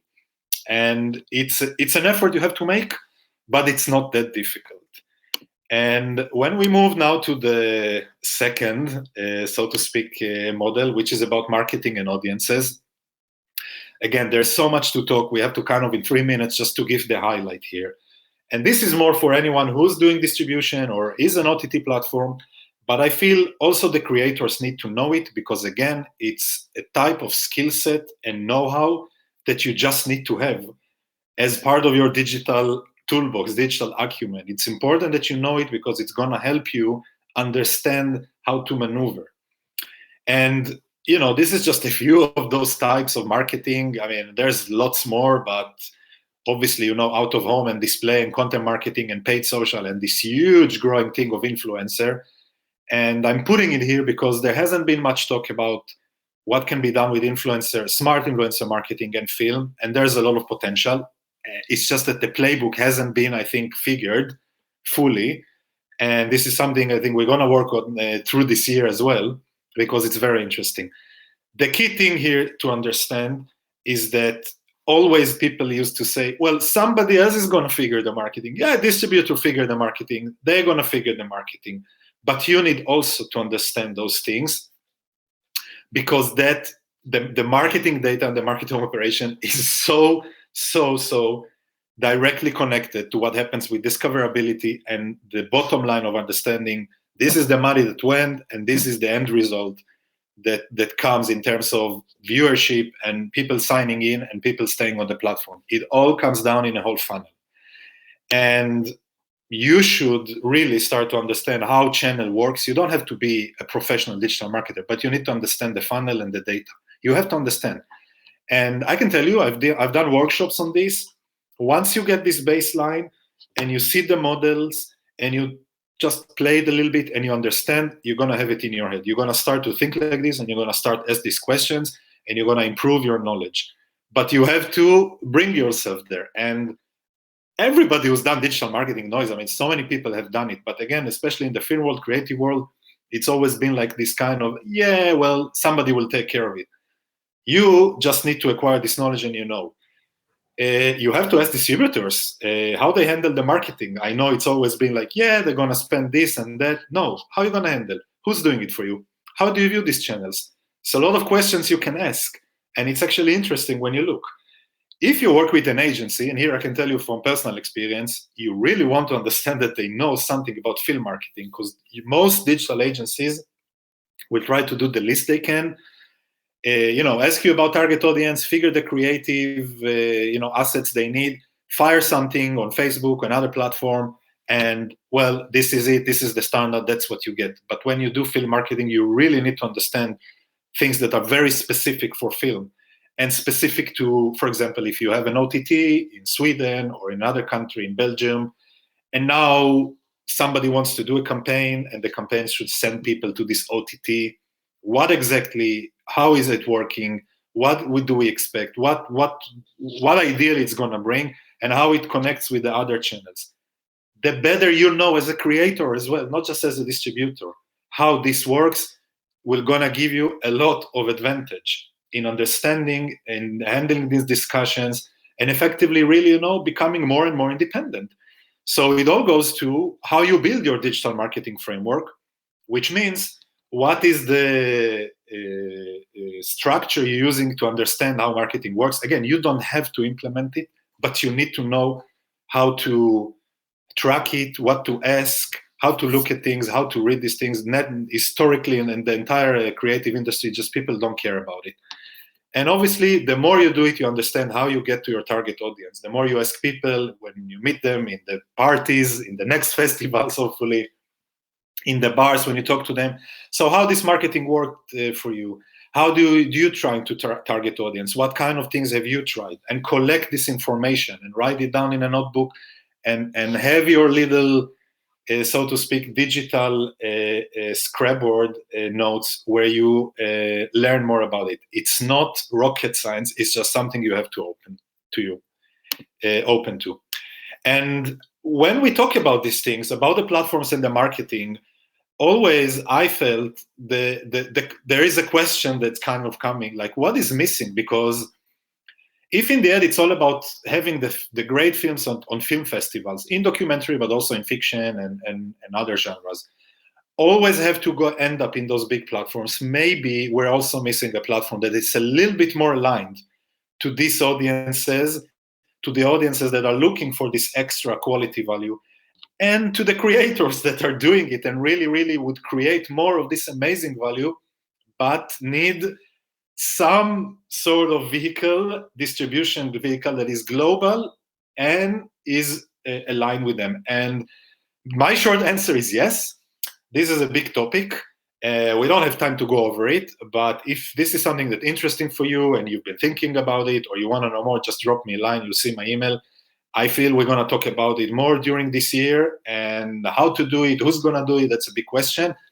I can tell you the biggest thing, maybe you've seen it now in Corona days, people are asking where I can watch more. Okay, I watch Netflix. Okay, I've seen YouTube. Where is more? Where is more good content? And the answer is mostly, okay, I'm going to send you a link on Google Drive.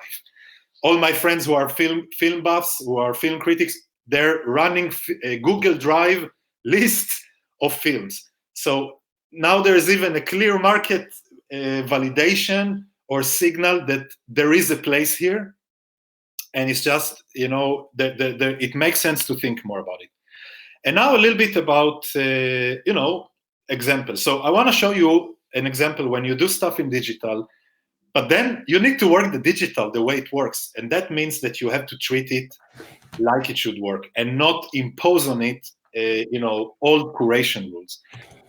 And this is a very nice mini documentary that was done by Red Bull about a guy, a German runner called Florian, who runs the Western States. That's the craziest, most toughest Ironman race, endurance race in the world. So this is like basically for real maniacs. And this is a German documentary, but an amazing one. Great, globally appealing, with subtitles. In today's world, people are watching with subtitles. And the thing is that this is a fantastic piece. Like, when you look at it, quality, great. And when I worked with the Red Bull branch here, and we wanted to take it into the global Red Bull channel, look where it's live, on the biggest Red Bull channel, right? The global one, with many subscribers, almost 10 million. There was a lot of discussion and argument, actually, how we should publish it, how we should optimize. And I came full on with digital, data-driven digital, tactics, do this, and analyzing the channel, looking at things, looking at trends, looking how discoverability works. What can we do? This is how we fit. And then we ended in a huge block based on, no, we curate it because this is the type of content and this is how we feel it should be served. And again, I mean, I work with Red Bull, it's my client, so I can talk about it freely. That was basically some sort of politics clash between the organization. And I mention it because I was like completely clashing. You have to do it like this and this and this and this. And in the end, it didn't work. And if you actually look at some of the hashtags here, it's completely irrelevant. And what happens is that it falls down. Now, Red Bull has a lot of content. They have a lot of great other pieces. They're gonna continue. But when this is an example, when you see that a lot of creative work has been done, and people really put a lot of work into the story and the cinematography and building it, and it went to a huge account on a big platform. But then when you need to do the stuff, you don't do it. So that's a takeaway. Also, when you're talking to platforms and when you ask them to also look in the details, like how do you do it? How do you position it? What more can you do? It's important to know these details because in the end, that's also that's the works behind it. I highly recommend watching this. I mean, if you want, it's a fantastic like kind of mini docu, 30 minutes, but it's never going to become what we thought it will be. And to end up with a few more examples on stuff that happened on the digital first, playground where people can just do what they want. And just 3 examples, 2 from YouTube and 1 from Twitch. And this is to, again, give some idea about what is happening and what is the impact, and also what you can learn from it and what kind of ideas you can take. So first of all, Shane Dawson is a very well-known YouTuber, very veteran, like one of the first. And he started to create really long documentaries sometime around a year and a half ago. Now you look at these things and you say, yeah, well, this is kids' bullshit content about bullshit YouTubers and their shit life. So the thing is like this, if you watch these things, he's a really great storyteller. It doesn't look like a professional film, but from the storytelling perspective, it's great. He's a really, really professional storyteller, great creator. Of course, it looks like a YouTube video because that's the platform and that's the genre. That's how it should look like. But he knows how to take, in this case, he talks about people because this is like the topics he chooses, and really break them down and build it in a fascinating way. Now, obviously, he's a huge YouTuber, so he has gigantic existing distribution. But to get to these numbers, 27 million, 45 million views, this is hour and 45 minutes videos. This is a full feature film. 45 million views, it's because it works. So what does it mean? First of all, it means that the young generation, which is soon or already becoming also your audience, is watching documentaries, is interested in them, and that YouTube creators, even if they're not big as Shane, can be very interesting possible partners or channels to reach them and to do stuff with them, because people would want to watch it. Over, if we go to look at the other example, YouTube, which is a company, a media corporate channel. So we know Vice and we know BBC, but I've been watching Deutsche Welle, the very, very known and respected German network, and they've been building a huge presence on YouTube, not just in German. Now they're doing it multilingual, but their English channel is really becoming big. So they have 1.3 million subscribers, something like million views a day. They're growing. If this continues, and it continues, because if I look at the channel, I see that they know what they're doing, and I can understand the discoverability trends. This channel is quickly becoming a global leader. Now, Deutsche Welle is doing what they want, and you can say, well, what does it matter for me? But first of all, it matters for you because this is quality content that is produced by a media company, so you can see what they're focusing and what happens in this channel. But also, you think, okay, 2 years from now, 3 years from now, this channel is growing, is going to be, 5 million, maybe more, and is taking over this thing. And I refer to it because, as Sten mentioned, this is what I've been doing on horror, kind of trying to really capture a category and become the go-to place. So this is something to follow, because again, the audiences and how they discover new content and the trends and the topics they get exposed to will be affected a lot by players like Deutsche Welle. And again, they started, now they're in this stage. Maybe somebody else could think about starting something and grow and in a few years be somewhere like this. And the last thing is Twitch, which I don't know which one of you ever watched, but maybe if you have kids that play video games, they're probably watching it. Twitch is not just for video games. It's the new live TV.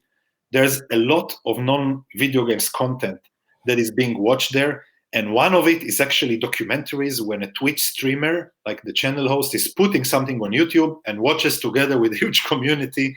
And they talk about, this is Soda Poppin, one of the top 5 streamers on Twitch, maybe top 10 these days, but a huge celeb. Great guy, by the way.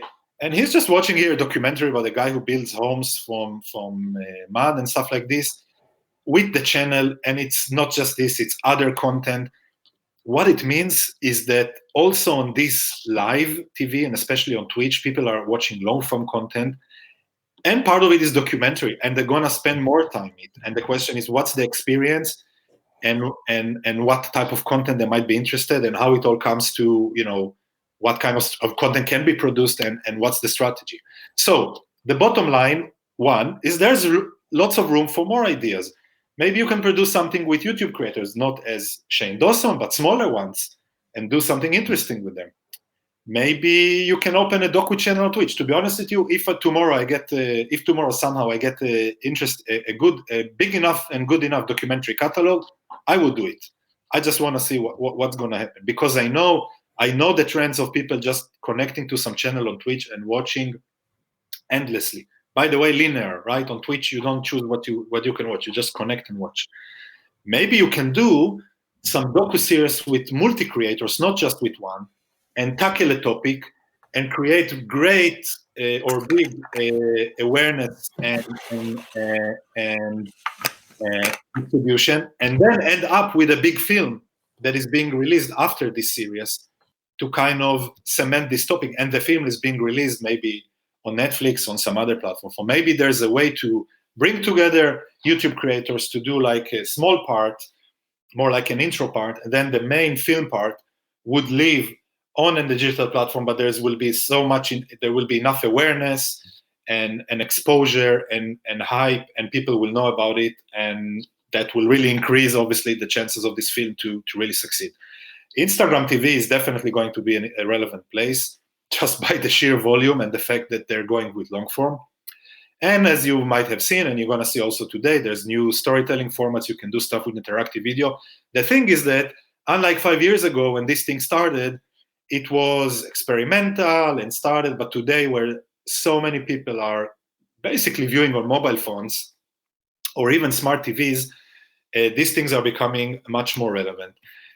So the last bottom line is just you have to add this digital world and its mechanics and these processes and understanding these clusters and ecosystem to your toolbox. And once you have it, you're gonna see that it's always gonna be something that you will expand and know more. That's it. If you have any questions, anything, just happy to connect. Thank you so much, Uri. What we see definitely on Facebook, that we have a lot of questions. Unfortunately, we're super running over the schedule, but Uri will definitely check out the live streams of the questions, and we can get to your questions in the chat. Thank you for providing this, I think, this great intro to the new digital world and the opportunities, what it does for documentaries. And for audience, please check out Hayes Media and Uri's insight and competence into this area. Thank you very much. Cool. Yeah, happy to answer that. So now we actually start looking at what platforms are doing in producing and curating content. And in a second, our next discussant will join us again from London, Luke Hyams. He's the head of originals of EMEA at YouTube. So please stay with us and see you in a second.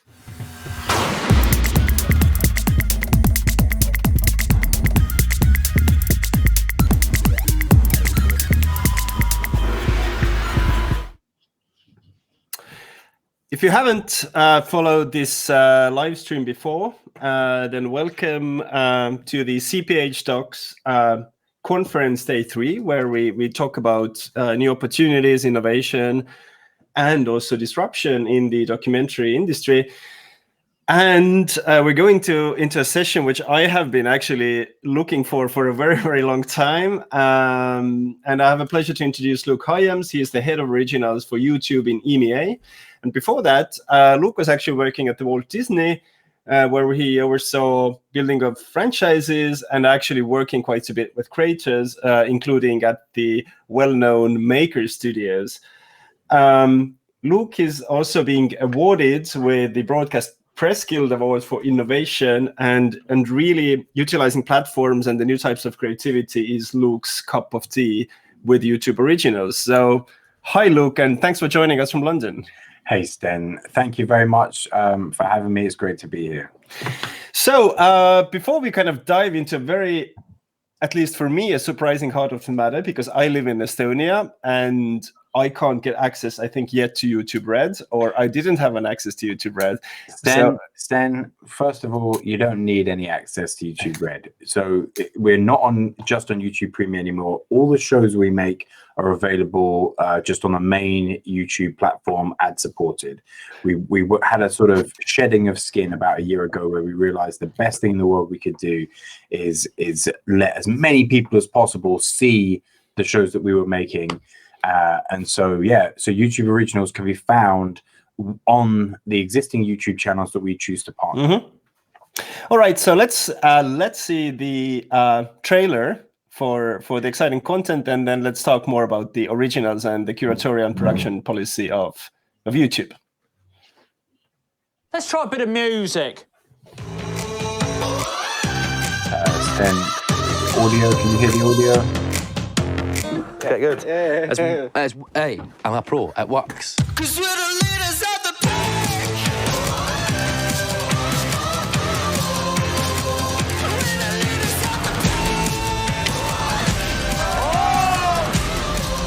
Should I be in the thong? Mission impossible pour la concurrence. Mission possible pour le grand hôtel. Bah t'inquiète, c'est juste une question d'expérience et un peu de bon sens. I'm about to try and do something that I've always dreamt of, but never thought would be possible. Levitate. Now it seems we're at the dawn of a new age. The age of AI. Unbelievable. Are you ready to travel back to 1961? I had no idea Berlin was like this. This is madness. I just want to say thank you to YouTube. This is so cool that you are doing this for us. Because we're about to take beauty content and we've trained as knights. Here we go. I don't want to fail. And if I fail, I don't want my brother to fail. Stick to the plan and you'll be just fine. But if you deviate from it for even a single moment, I won't come back for you. Okay, good luck. J'avoue, ça va être compliqué. Pourquoi? Parce qu'on va faire sauter le pont. Parce qu'on a fait sauter le pont.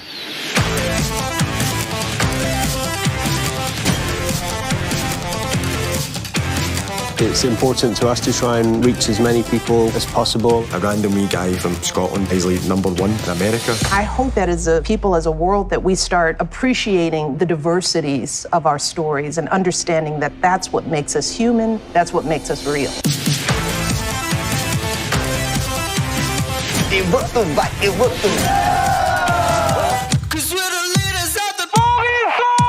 I gotta stream me. What's really good?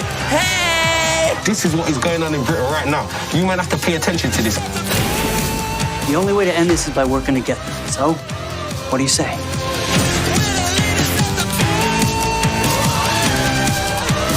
Wherever you are, we send you all our love and we're so grateful you're on YouTube.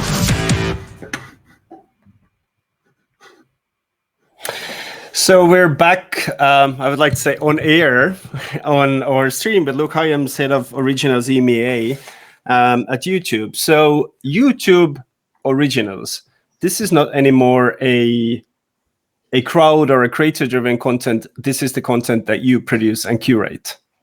Well, where it works best is when we have an opportunity to partner with creators who are already doing amazing stuff on the platform to take their creative ambitions to the next level. But you know, YouTube, what I'm implying here is that you're quite, although you are the pioneer in this revolution really for the industry, I think for the originals is something that you've been rolling out, you know, comparatively later than others. What is sort of the impetus, or what is the drive of getting into that higher level of content? Because a lot of producers, creators, directors joining us today will definitely have the question. I think the impetus for YouTube is to be able to really tap into and enhance some of the personalities, the trends, the formats, and the scenes that have made YouTube so popular to so many different groups of the audience. And I feel like for us, where there's an opportunity to be a part of a debate or start a conversation on YouTube, it's a really good opportunity for us to create an original. So you know, having done research for our conversation today, I have to say I was quite awestruck, you know, in a sense, because at your originals, there's a lot of, so it's not only feature content and, some of the comedy and sci-fi series that you've been putting out, but there is a lot of really high value documentary content as well. With hosts including Michelle Obama, there is discussions around books and literature. There is a series on the impact of AI to our society, and much more. How does this development process happen in YouTube? We all understand that it is a great distribution platform, but this is, I would say, for our listeners, this is perhaps the first time of seeing you as the producer or the commissioner. Well, I think really it's sometimes things bubble up and spike within the platform. For instance, there's a humongous booktube community. So we saw the opportunity to do a show where we were able to plug in a lot of famous authors and have them connect with that booktube community within a show. So really a number of ways. One way from us internally as a team, looking at what's going on YouTube and reacting to it with creative ideas. And secondly, people in the market, whether they're YouTube creators or traditional directors, producers, production companies, come to us with something that will work. And if we feel that there is an alignment with the kind of goals of YouTube Originals in terms of the project being sort of positive minded in terms of the message it gives out, in terms of us finding some way for it to innovate, and also with finding ways that it could feel like it could only exist on YouTube, then these are the things we look for, and we really don't mind where the idea comes from. We're happy to partner with any different person to make something that we feel would work for us. So would you kind of explain to me the development process? Say, you're looking at creators, which you have so many, and I have to say, as Uri said before, I think there's already a lot of very good creator-driven content and documentaries, for example, out there. But say if you come from a film community, how the process of developing something for you as an original looks like. Is there something very specific for you? There's a lot of mystique, I would have to say, the data-driven process at Netflix and so forth. We have our own sort of data-driven thing. We have a great trending team that we meet with regularly, and they point us in specific directions. But we're also open to what the creative community, in terms of directors and filmmakers, are interested in terms of stories they want to tell or subjects that they want to get out there to the world.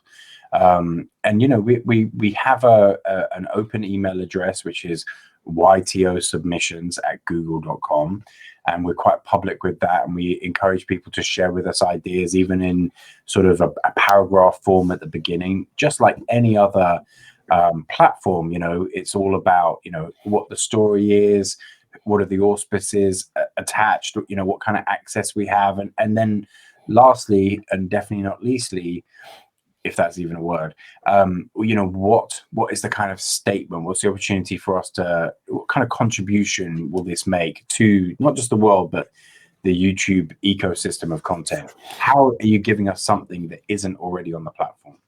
But how would you know? I mean, it's almost an endless universe, I would say.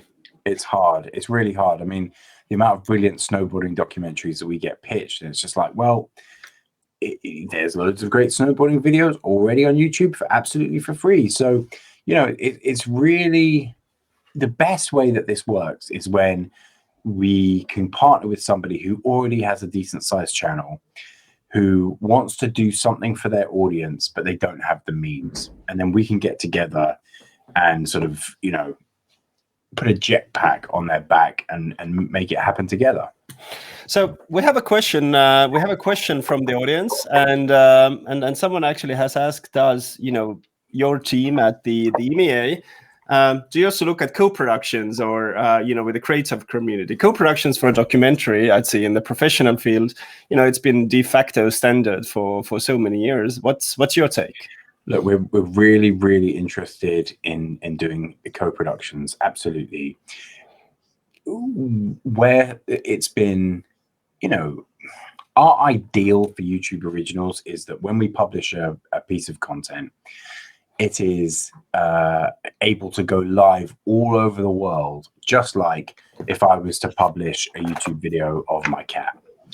And I think the thing is, it's preferable for us to work in that way, to have global Avod rights, but we understand, sometimes that doesn't work. So there have been some examples of us, for instance, carving out the United Kingdom so the BBC could show something in the UK for 18 months, and then it would be on YouTube for the rest of the world. So we're absolutely open to those type of conversations. We prefer it the other way, but we want to have great films, and my message really for the audience is, try us, see what you've got. There might be ways we can work together. I have to be a kind of a devil's advocate in a sense that a lot of anxieties have been around this question of data, no data, viewership, what that really means, and then do we really understand the performance? I presume you are very much of that transparent, performance driven, right? Yes, it is absolutely the case. Like, when we make something, the biggest joy for me is, knowing that it uploads at 5 p.m., knowing that I can go away, make a phone call, have a cup of tea, and then come back and get an honest appraisal from the audience through views, through engagements, through comments, and shares of what they think of it. And I think we live in an age where it's just a wonderful thing to be able to get that direct response. It's what really got me excited about working online when I was making stuff for MySpace and Bebo, in the middle of the last decade. So I feel like we can't hide from the reaction that the audience gives us. It's very key to us that we stand by the stuff that we want to make, but listen when the audience tells us that they do or don't like something.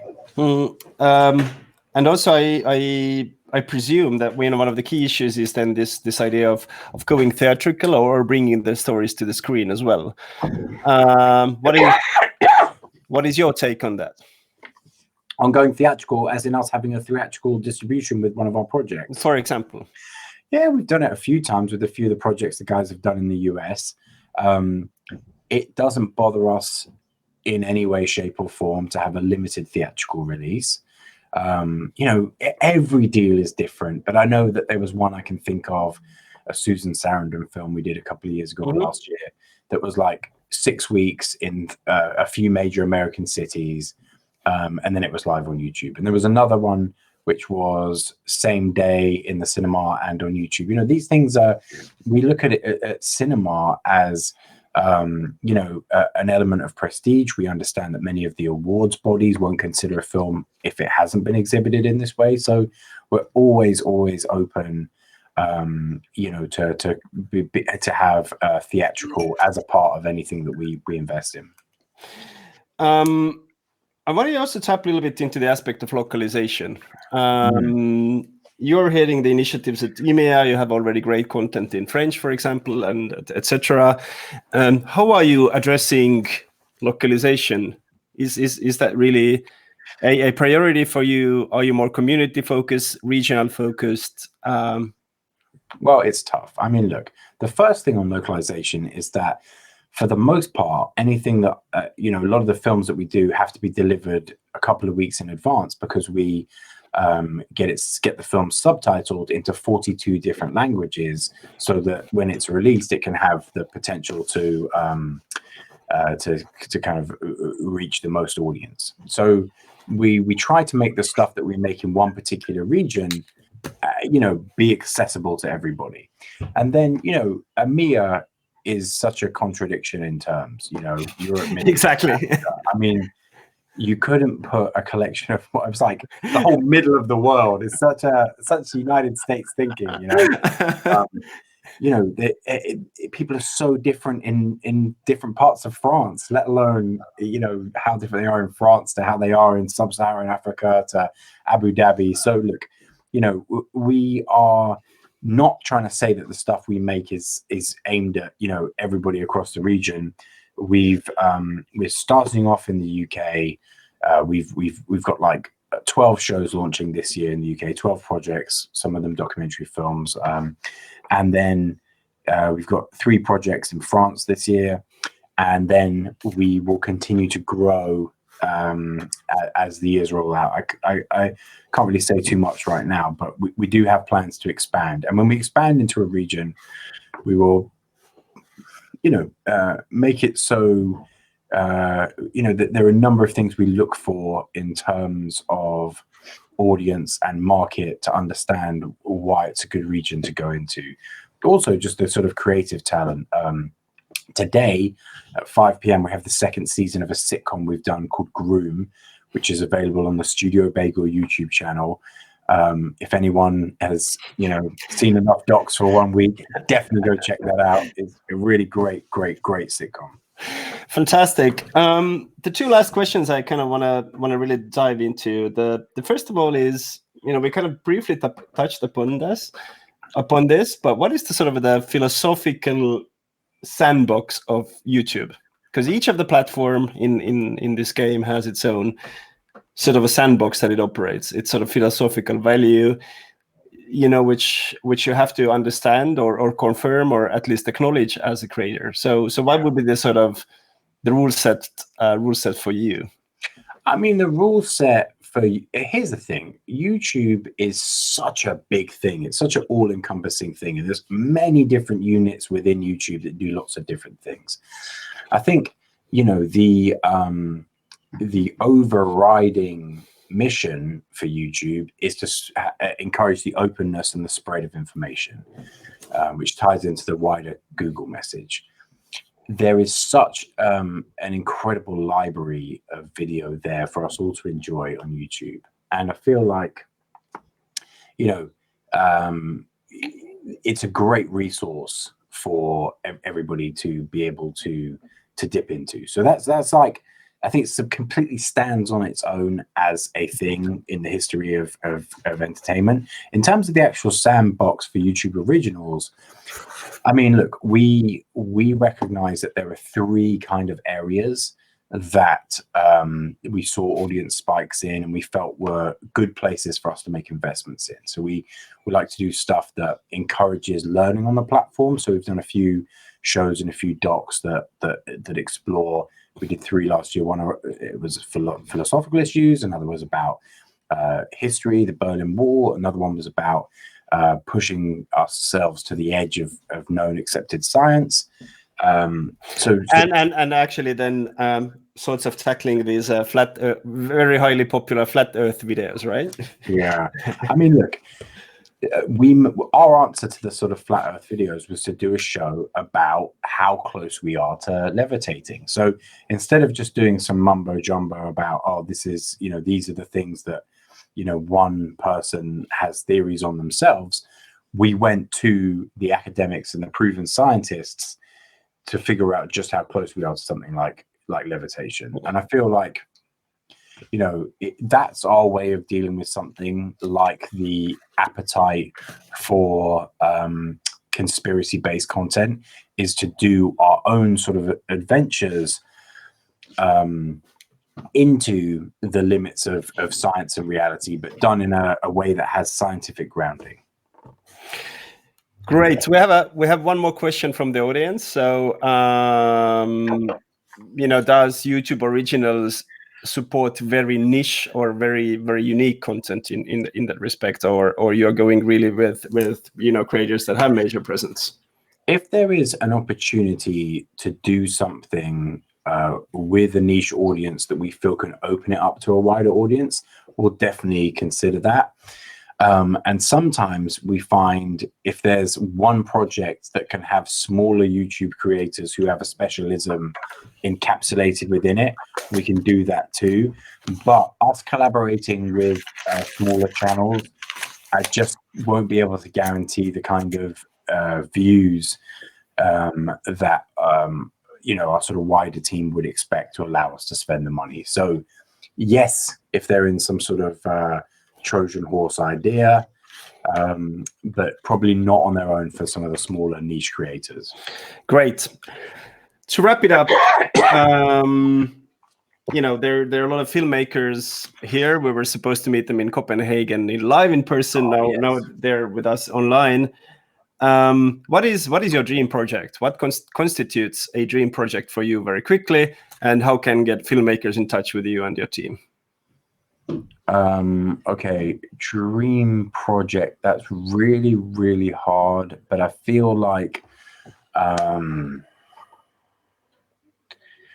I don't know, something that brings together a load of different voices from YouTube together on a specific issue that is very relevant to what we're doing. So probably either that or I don't know. I got pitched a project yesterday that doesn't exist, which was the story of One Direction, the band. And it was hilarious because it was like all of the secret true stories about what they all went through. One day, if they're able to confess that, I'd love to buy it. Apparently oh wow. Yeah. They don't want to sell that one, though. All right. Thank you so much, Luke, for this conversation. What can we expect from YouTube Originals in 2020? Okay. So we got lots and lots coming. We've got shows about creators overcoming their fears and getting healthy and stuff. I think the two things I will point to, apart from lots of stuff we have coming down the line, the two things I'd love to signify everyone to check out would be a show called Birthday Song, which is a documentary we did with Lewis Capaldi that was released yesterday, that tells the story of his early formative years and also sees him cover the song, that was #1 on the day he was born. So that can be found on Lewis Capaldi's YouTube channel. And we also did a feature doc with Brian Hill at Century Films earlier in the year called Terms and Conditions, that takes a look at the young people who choose UK drill, which is quite an aggressive form of rap, as their form of self-expression on YouTube. So that's a feature-length project. Terms and Conditions can be found on the GRM Daily channel. So please check out some of those to look at the sort of tonality of what we're trying to achieve here with YouTube Originals. Before I let you go, I have a question from Wendy Mitchell from formerly Screen International. So Wendy asked that you said that you had 3 areas of content that you're keen on, and then first and the last 2. I'm sorry, Wendy. I started to talk about levitation and flat earth, and there we went. So the first is learning. The second is music, because so much of the YouTube platform is music. And the third is kind of personality-led stories. So whether it's celebrities who've invested time on the YouTube, who have a passion project that they always wanted to do, or whether it's YouTube creators who have a project that will take what they've done on the platform to the next level, that's the kind of thing we want to do in personalities. So learning, music, and personality-driven stories. So learning, music, personalities. Thank you so much, Luke, for joining me for this conversation, explaining how YouTube Originals work. I presume that there is the magical email where people can get in touch. submissions@google.com. If there was anything you were planning to take to festivals this year, why not just come and sell it to me instead? Thank you so much, Luke, for joining me from London, and we'll see definitely more from YouTube Originals. Thank you. Thank you so much. Bye-bye. So now, being very exhilarated about the great content on YouTube, we're going to take a 360 pivot, and we're going to look into an area around games. Games are not anymore just a kid's play. They're becoming big franchises and universes on the right. And game engines, which power games, are actually giving a huge opportunity for filmmakers as well. And now, in the next video, we'll have Dave Hunt, who is a lead technical artist at Unity, showing us what Unity enables for filmmakers. So let's cue up the presentation from Dave.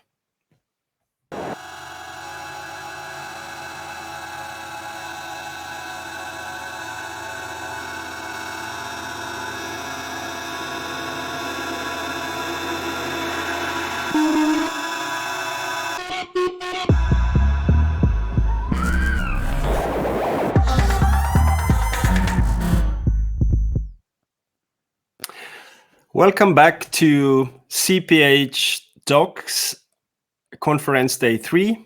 My name is Sten Saluveer. I'm the curator, if you haven't joined us before. And as told before, we're going to switch gears. and we're going to look at the impact of technology to documentary filmmaking, universe building, and bringing new types of stories and experiences to the audience. Unity, which is a very well-known platform for game developers and technologists, has been recently focusing on enabling new forms of creativity for filmmakers.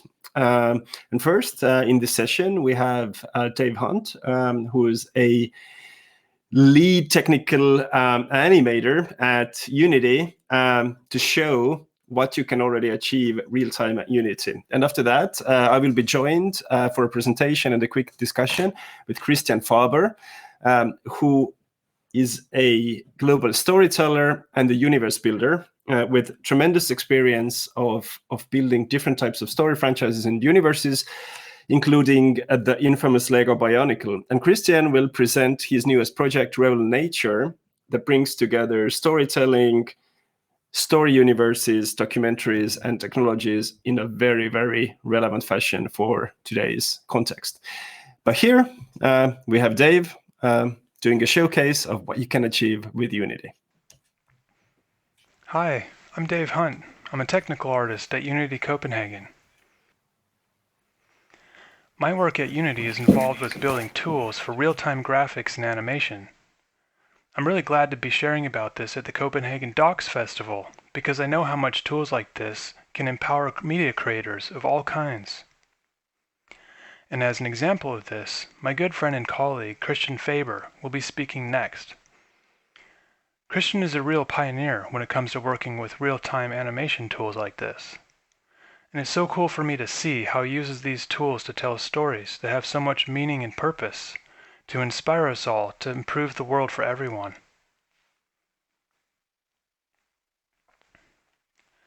We have some brand new animation tools that I'm very excited about. In the animation rigging package, we have added a new set of features called bidirectional motion transfer.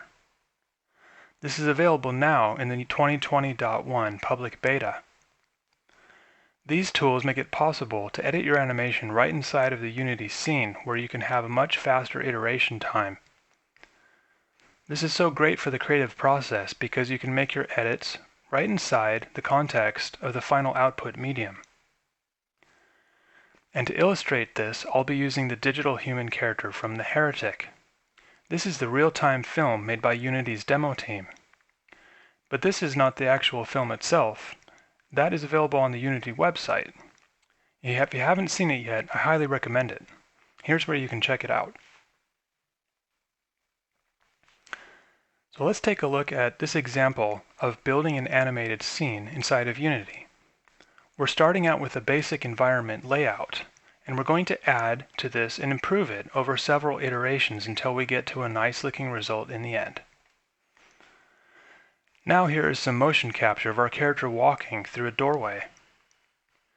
Putting these basic pieces together really quickly lets us start to compose our camera angles and think about how we want to portray the story. So let's break up the silhouette of the doorway and make it into more of a broken concrete wall. There, that's looking better. But now he's hitting his head. Wouldn't it be nice if we can make the changes right here in the scene? Using our new animation tools, I can add a control rig and transfer motion to the constraints. This lets me keyframe the animation however I want, and I can see exactly where the wall is, and even the lighting and shadows. And since I'm only modifying the upper body, I only have to add controls to the torso, the neck, and the head. And then when I'm finished, I can remove the control rig and save the changes right here in my scene. Here it is, looking nice and ready to go. Maybe next the art director sees this and totally loves how the volumetric lighting is looking. So next, maybe she wants to exaggerate that cool effect of light and shadows by adding more broken concrete pieces to the wall.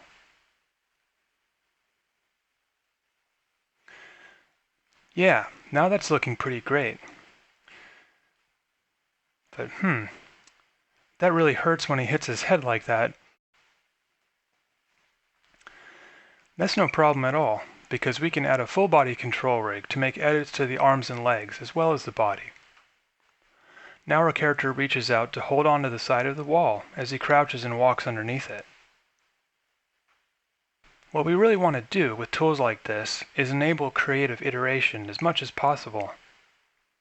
So we want to make it easier for animators to adapt to these kinds of changes as they happen during the normal course of production. That way we can make it possible to work quickly and to get to an even better final result in the end. So let me show you exactly how this process works. In this example, we're starting off with some motion capture of a character walking. But sometimes the motion capture has jittery feet that needs to be cleaned up. Now we can add some 2Bone-IK constraints to the legs, and we can transfer motion from the skeleton onto the control rig. Next, we can go into the animation curves, zoom in on the foot, and modify these keyframes to keep the foot flat on the ground. I'll set one keyframe at the beginning of the step, and then move forward in time to set another one at the end. Now I can go and delete those drifty keyframes in the middle. That keeps it rock solid on the ground. So this was just a really quick demonstration. If you want to take a little bit more time, you can polish this and smooth it out, make it look really nice and natural. And you can do the left side as well as the right side.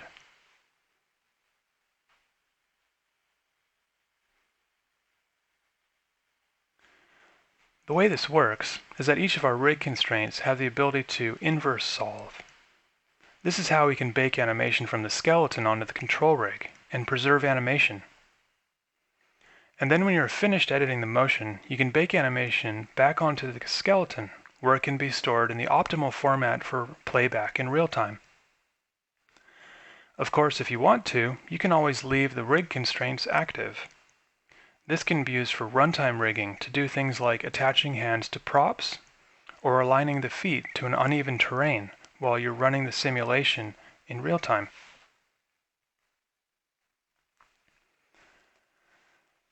So all of this is available right now in the Unity 2020.1 public beta. Here's where you can find it on our blog post, and we look forward to hearing all your feedback. The animation rigging package was originally released about a year ago, and ever since then, with every release, we've been adding new updates to give more and more tools and features for animation authoring and runtime rigging. In 2020.1 is when we've added the new bidirectional motion transfer features. We really look forward to hearing how you can use this in your projects. Thank you very much. And next I'd like to hand it over to Christian Faber so we can hear how he's using these kind of tools in his own projects. Thanks.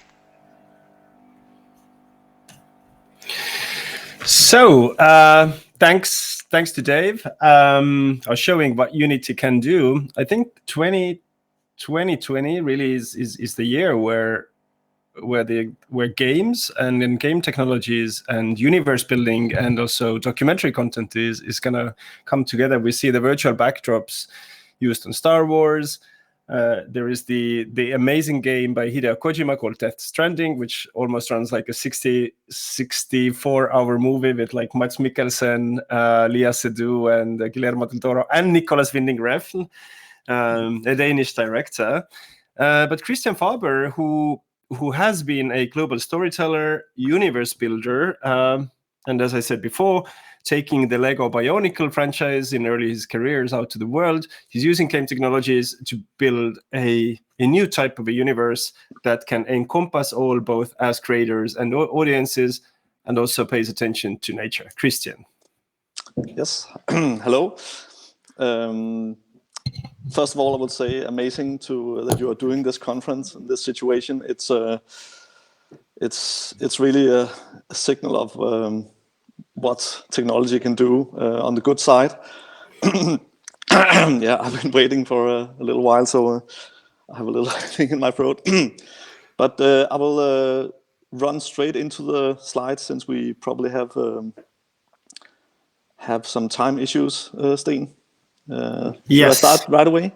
Yes, Rebel Nature. Yes, I will first, I will do a little introduction just to give you an idea of, what it is we're doing. I want to tell about stories of purpose, because basically that's what this whole thing is about. And it's been about that for the whole of my career, actually defining the purpose and telling the right story about it.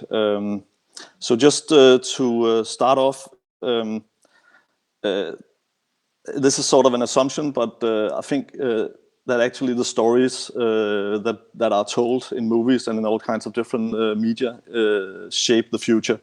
And an example, of course, which I will get back to, is envisioning landing on the moon and then actually doing it. So it's sort of almost preparing the public or the audience for what will appear in the future. And taking that to the next step, I will use a little story, sort of a story trick to say I will invite you on board this cruise for 20 minutes. And I know in these times going on board a cruise ship is maybe a bit of a stretch, but maybe that's a bit actually the case, because this is also about the purpose of the stories. So just I'm your captain for the next 20 minutes, and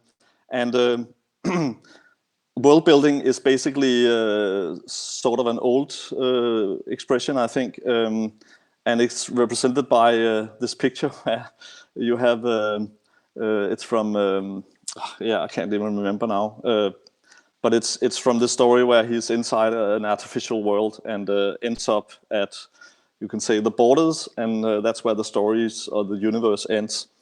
And that's the case when people try to build their own stories, that they come to this limit where they're not able to take it far enough. So I would much rather see this as world discovery instead of world building. And so I imagine that people are going aboard a ship and you have all kinds of different skills, and then you're setting out into this adventure to discover new worlds, which actually ends up being world sharing.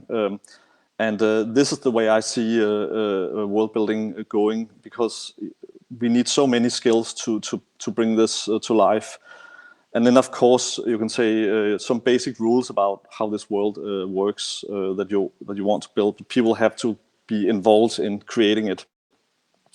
Just a little captain's log. I'm a nerd of the 70s, so I grew up without any electronic media. I looked a lot at the black and white TV showing Jacques Cousteau going into the deep, and I built with some Lego bricks that were quite different, Modulex, which are smaller, and I was building these sets out of Airfix and so on. And I lived in suburbia around Copenhagen, and also used a lot of these paints, so maybe they account for some of my crazy ideas.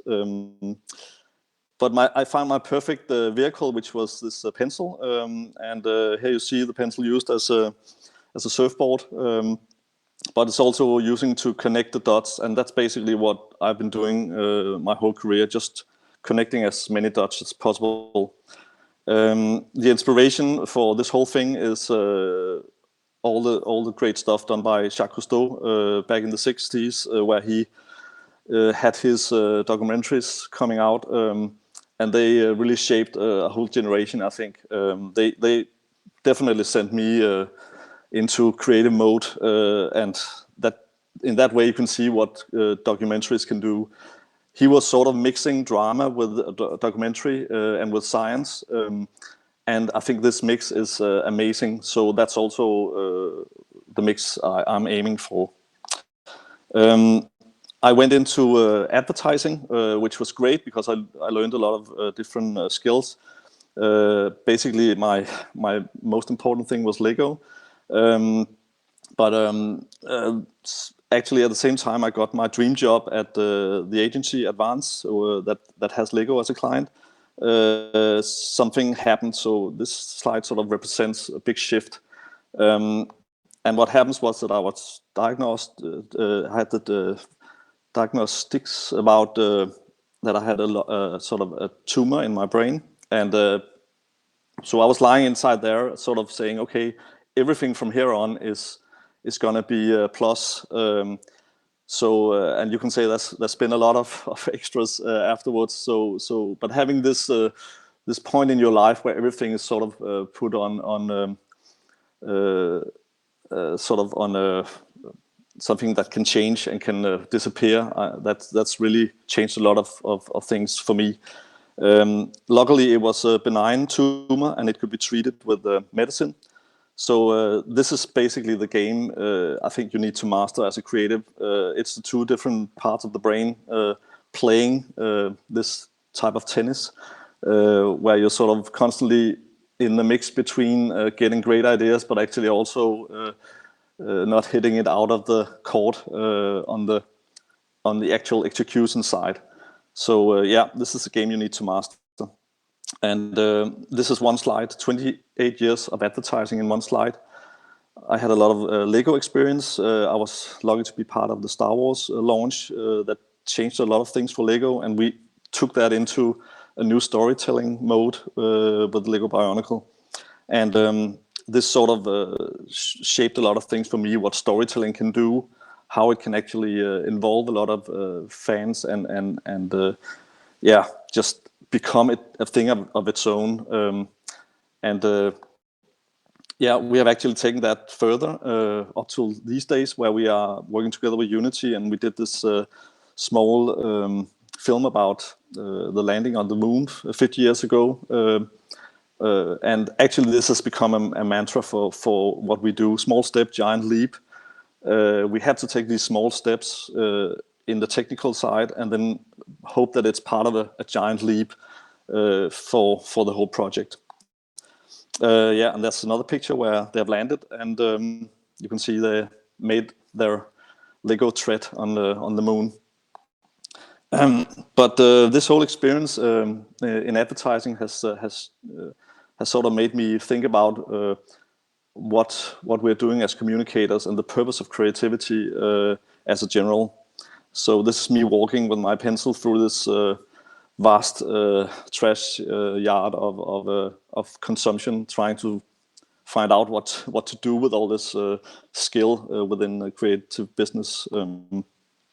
And just a little insight, I think we are in a really special place in 2020. We are sort of in this cross section between hindsight and foresight, between hope and fear, and it's really extra put on the agenda by this crazy situation we're in with the coronavirus. We need to have a new goal for storytelling. And this is sort of taking Jacques Cousteau's quote, "We are all in the same boat."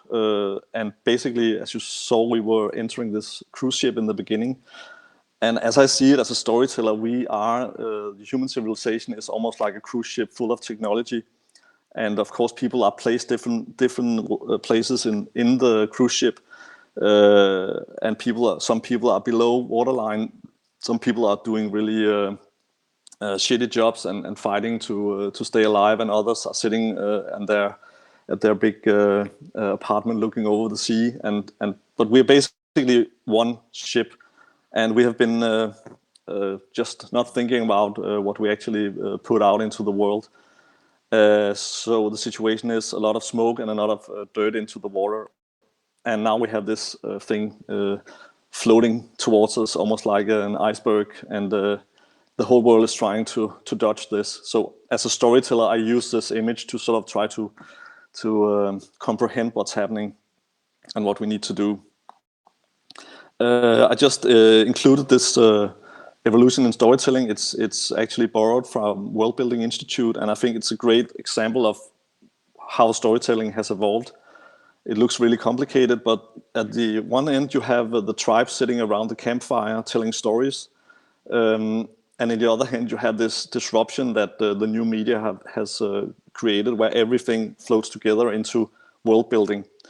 And I think one great thing is that the global goals has become sort of a pivot point for a lot of things that is happening in this world. And for storytelling, I think it's an amazing opportunity to focus in on a lot of different targets. This disruption is really becoming really literal in these days. After this Corona craziness, I think the world will look different in many ways, and we need new stories. So this is an example. We need to break down this wall of goals and make it into something that can be engaging to everybody. And it's already happening, but I think storytelling can do a lot. And exactly for this partnership for goals, number 17, I think this story that I'm trying to bring to life is a perfect example of how we can everybody engage with each of our skills. And now we get to the story, actually, engage the future while we can still change it. This is the story we are trying to bring to life, Rebel Nature. It's using this trick of going into the future some years to look back at what's happening now, to actually comprehend and actually try to get a new view on what we are doing and the choices we're making. So the whole idea for Rebel Nature is fiction, science, and empathy.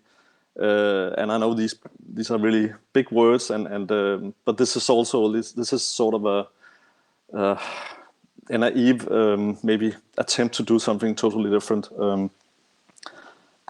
And we want to engage the future, and a lot of concept art has been done for Rebel Nature about what the nature and technology can become in the near future, and what the role of the humans should be. We have developed this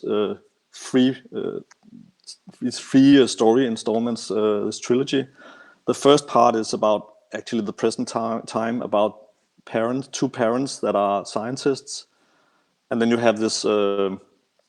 They have a child, and this child is left alone on an oil rig, and then this child has to survive in this new world and has to actually find its way back to what happened in the past. And so this is a statement: your grandchildren will be rebels. And I think that so much will change, and we need to look ahead to see the answers instead of looking backwards and seeing all the faults we're made. We need to be able to in some way predict the future and work like the future is our client. And now I have a video, and I don't know quite the timing. How are we doing? Let's play the clip. Okay, are we running short of time? Yes, let's play the clip and have people one can question. Go out and see this video. Maybe that would be better instead of playing it. Don't you think that, Sten? Let's play it. Okay, super. I will run the video.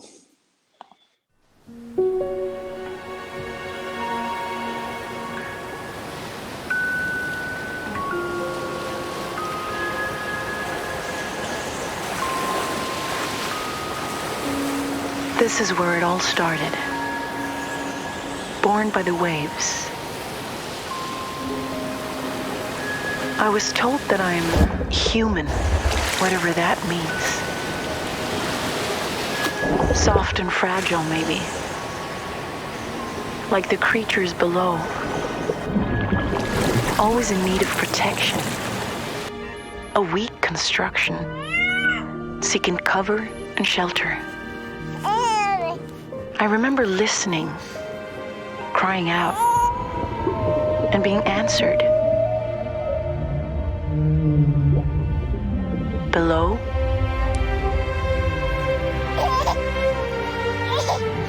and above the surface. The machines heard my cry. Scraper fished me out of the water and built me into this brittle robot. From a sketch to a proto, to a soft-shell survivor. Now I know my way and my weakness, but there is so much I don't know. Who built me? The answer must be beyond that edge.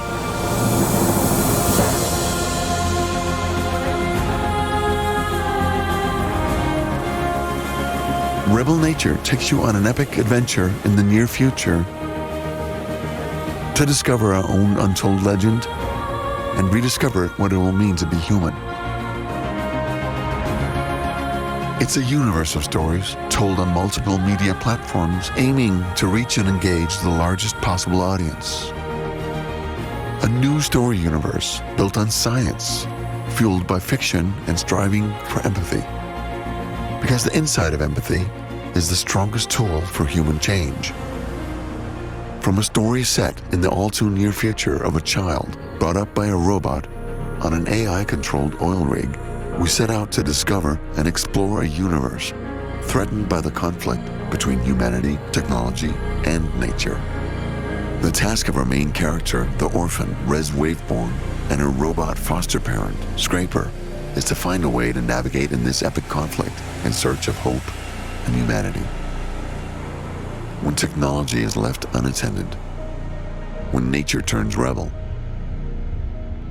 when a robot has to raise a child, when evolution twirls, when being human is redefined, when now is the time.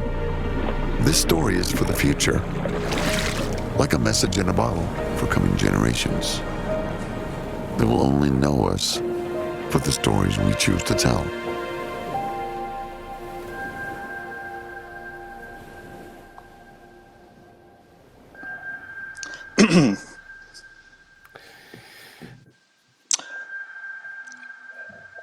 So thank you, Christian, for sharing this new project with us. It's all about science, technology, and empathy, and what could be more relevant in the present state of the world where we are.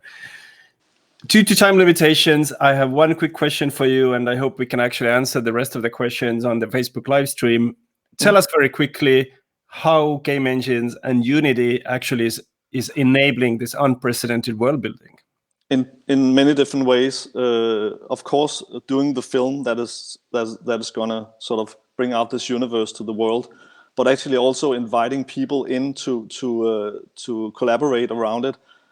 So you have a lot of creatives sitting around the world building stuff.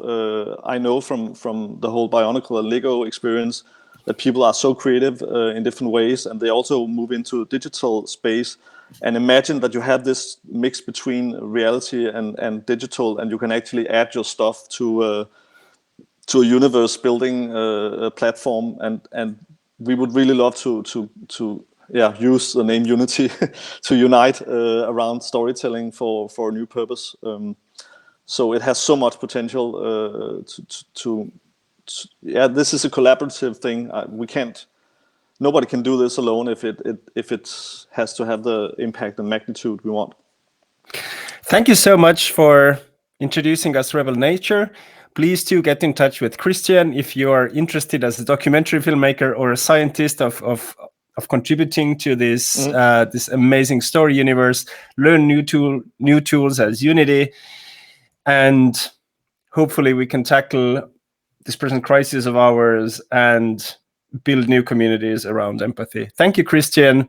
Thank you. Next, we're going to jump into a rather philosophical discussion around why it's a good time to take it slow, reiterate our relationship to technology, and my next conversationist or discussant will be Tariq Krim, who is a French tech entrepreneur, journalist, film critic, and also a technology philosopher. Join us in a second.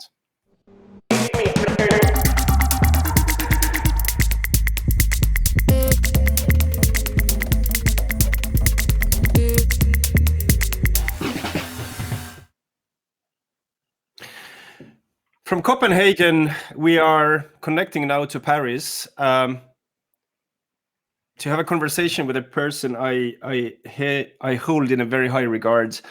Tariq Krim, who, as I said, is I would say, first-generation technology pioneer, journalist, film critic, musician, and most recently a technology philosopher, who is, I think, personally putting a lot of attention into a subject matter that we ignore quite a lot in the film industry and in our lives as well, which means going slow and recontextualizing a relationship with technology.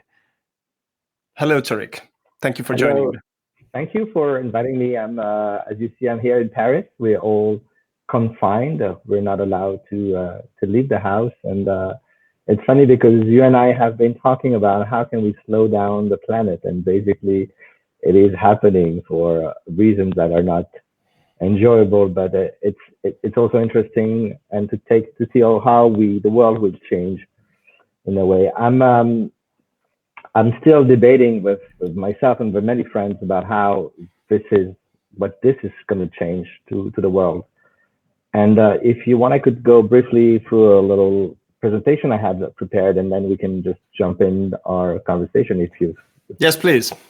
Excellent. So basically, I had to pretty much trying to change my slides, but I was originally going to talk about surviving the internet, and it sounds like now the title should just be surviving, and that's it. So very briefly, I'll go through this quickly. I've been, as you said, a hacker, a journalist, an entrepreneur. And basically, I've been building several companies that are all focused around the attention and the control of our data. This is the computer we've built in my last company, Jolly Cloud.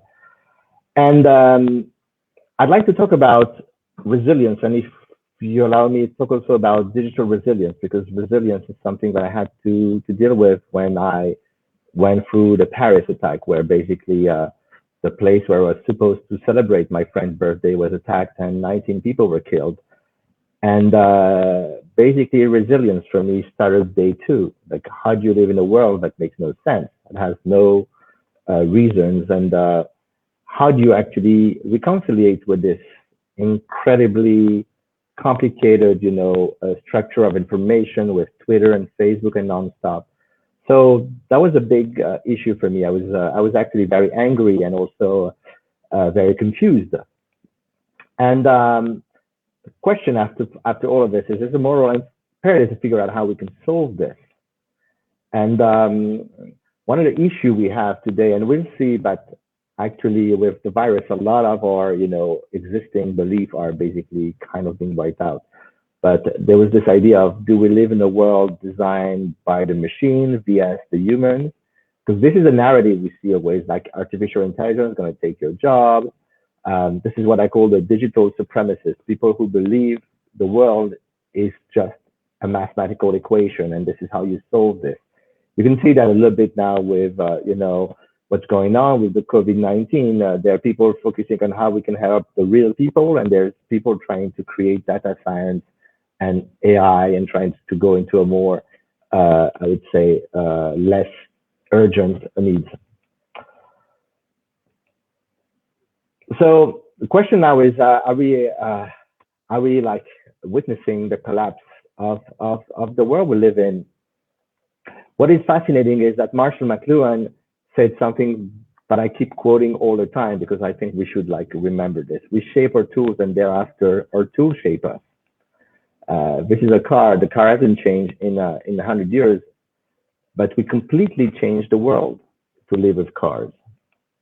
The same thing happened with the internet. We created the web, and then we connected the internet for everyone. Everyone has a mobile, and everyone has a smartphone that we know of. And now we have to live with the world we've built.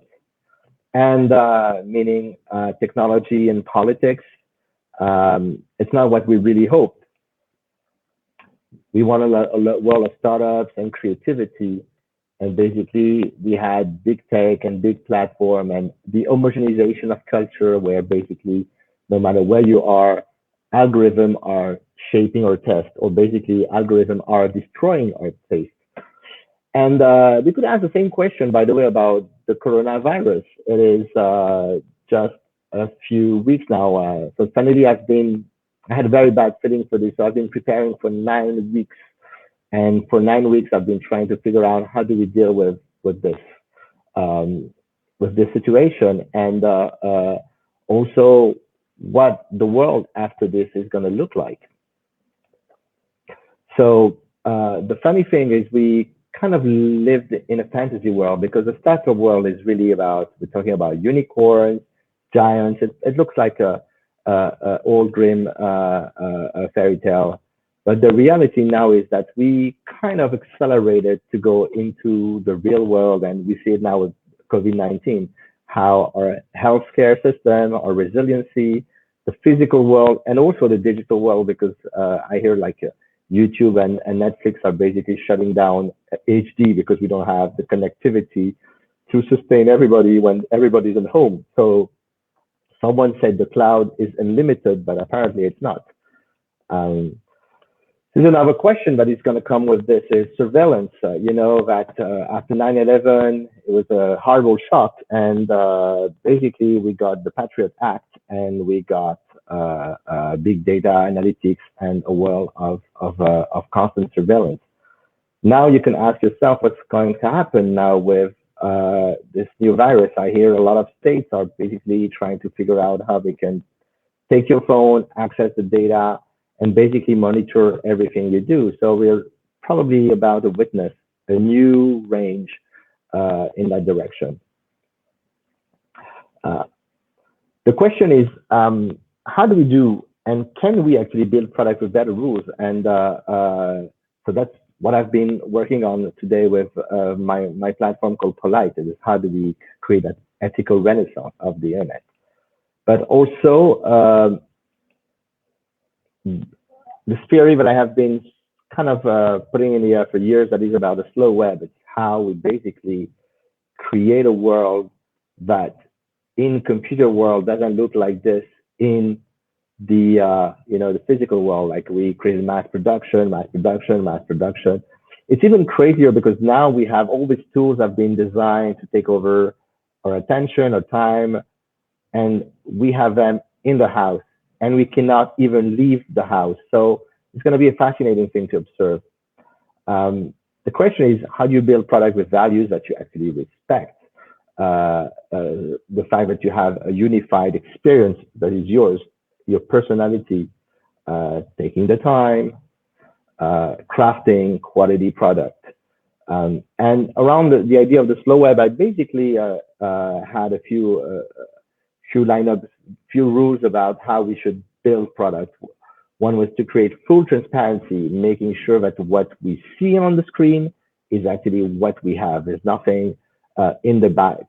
And this is something that is going to be critically important in the age of pandemics, where not only you will have to be transparent regarding your digital life, but now it's also about your personal and real life health. So there's also the question about the manipulation and the attention. We live in a world where our attention has been manipulated. What is interesting now with this massive lockdown around the world is that some of us, not all of us, but some of us are basically understanding now that we need to, we've been manipulated by the machine to buy stuff, to do things. And right now, I think the Facebook and Google of this world are in kind of a trouble, because we are, for the next 3 to 6 months, they're selling us stuff that we can't go to, that we can't get in our house. They're selling us experience of things that are not available. The moment you're in your house with your family, with your closest friends, what's important to you change. And this whole idea of using technology to sell more, to do more, is actually completely on hold for the moment. Let's see how it will play. Of course, the last thing that I talk about is surveillance, the right to have a privacy, but I am very concerned about that right, to be honest. Last thing is, and I didn't put it here, is, sorry, it's the right to shut down and to leave. We live today in a digital world where we have an experience and we cannot leave that experience. We're stuck in there. So it means that when you don't need a service anymore, the service is still there, still monitoring you. We need to figure out ways to make sure that we can leave the world we don't like online. So we have, and it's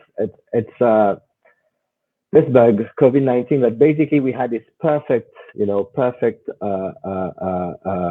alignment. The last 10 years have been about scaling, about big tech, about trillion-dollar companies, and then suddenly, I'm putting on the side, of course, the incredibly sad human cost. And for me, these are not numbers. I actually have friends who lost very dear parents or dear friends, just like over the last week. So I'm putting that in attention. But we basically have this uninterrupted growth has been pretty much completely stopped. And what is fascinating is we're looking at this virus, and it's not only destroying the world, it's also destroying the immune system of a society. It feels like at the moment we have two visions. You can see people are very aggressive and very selfish. And then on the other side, you have the people who want to help, to be part of something. And it's kind of obvious that big crises show us who we really are as a person, but also as a company, as a society, as a country. And it's fascinating. We've been following, I've started this thing called COVID-19 policies, where we track all the policies of all the countries around the world. And it's fascinating to see how countries are basically tackling this, how large companies also are tackling this. So it's a big jump in the unknown. And to be honest, it is scary, especially that when you think about it, every narrative over the last 2 or 4 years was about the cold tech war, this about AI and how AI robots, or like who has the biggest budget. And now basically we're talking about resiliency of the healthcare system, where I don't know if the US has the resiliency. We're going to see that. And in a way, every country now has to go in a more modest way and go back to the basics, that is like a good health, the ability to work together and to solve together these problems. So we could definitely talk a little bit about that. I just wanted to put this and stop the slide presentation. Tariq, we have a big enemy, both on COVID and our conversation, which is time. I really want to just cover very quickly one important subject, and we'll definitely continue this conversation in our webcasts. Storytelling in a time where we need to take slow becomes really, really important. Your three key aspects in there, you talked about transparency, you talk about non-manipulative attention, and you talked about privacy. And privacy also we can understand in terms of enjoying and immersing yourself fully with the full capacity is becoming important. What do you see as the opportunity or the role for the documentary community or the filmmaking or the storytelling community in this present situation where we are now? Because everything what we get from official channels are hopefully facts, but a lot of times not. So we're getting data, but do we really get consolation? And how do we keep our human soul alive? Now, I think what you're asking is basically the key problem. The question we have is most states, maybe Taiwan, Singapore, and Hong Kong were pretty much ready. Everyone else was not ready. We didn't have the mask. We didn't have the test. We didn't have a proper way of communicating. And then we just asked everybody, you have to stay home. And what I've seen over the last few weeks is, first, the narrative that has been created by government is quite scary. And I guess it's been designed for this. There's no room for hope. But it's even worse than that. There's no room for us to participate, to be part of something.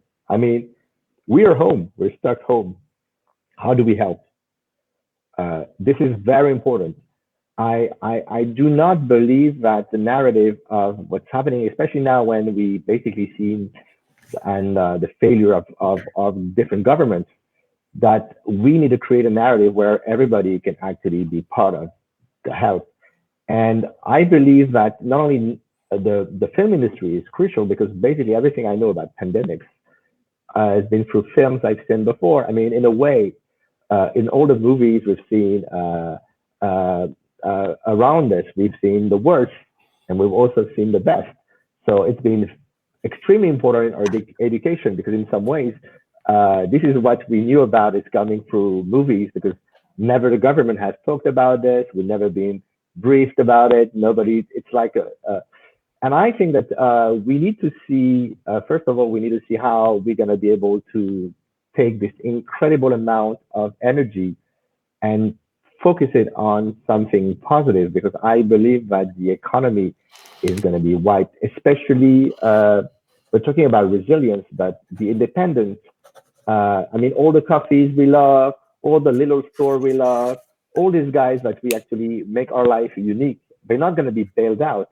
This is going to be the Boeing and the Intel and all these large companies. It's not going to be the small independents. So I'm really concerned about how we, and when I say we, all together, and not only filmmakers, but because they are part of it, but in a larger group, we can work together to actually make sure that the world we love is actually preserved, and we can keep this, especially at very uncertain times. Thank you so much, Tariq, for joining me from Paris. Please follow our conversations, because we will follow up on this for sure. And check out COVID-19 policies, where Tariq and his colleagues are updating us on the situation. Thank you so much, Tariq. Thank you so much.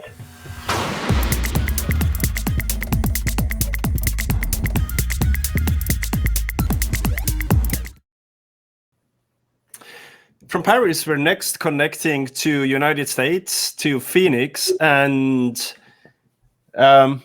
my next discussion here is a dear friend, Mitch Mellon, who has had a long-time experience in online streaming and integrating both feature and documentary content for platforms.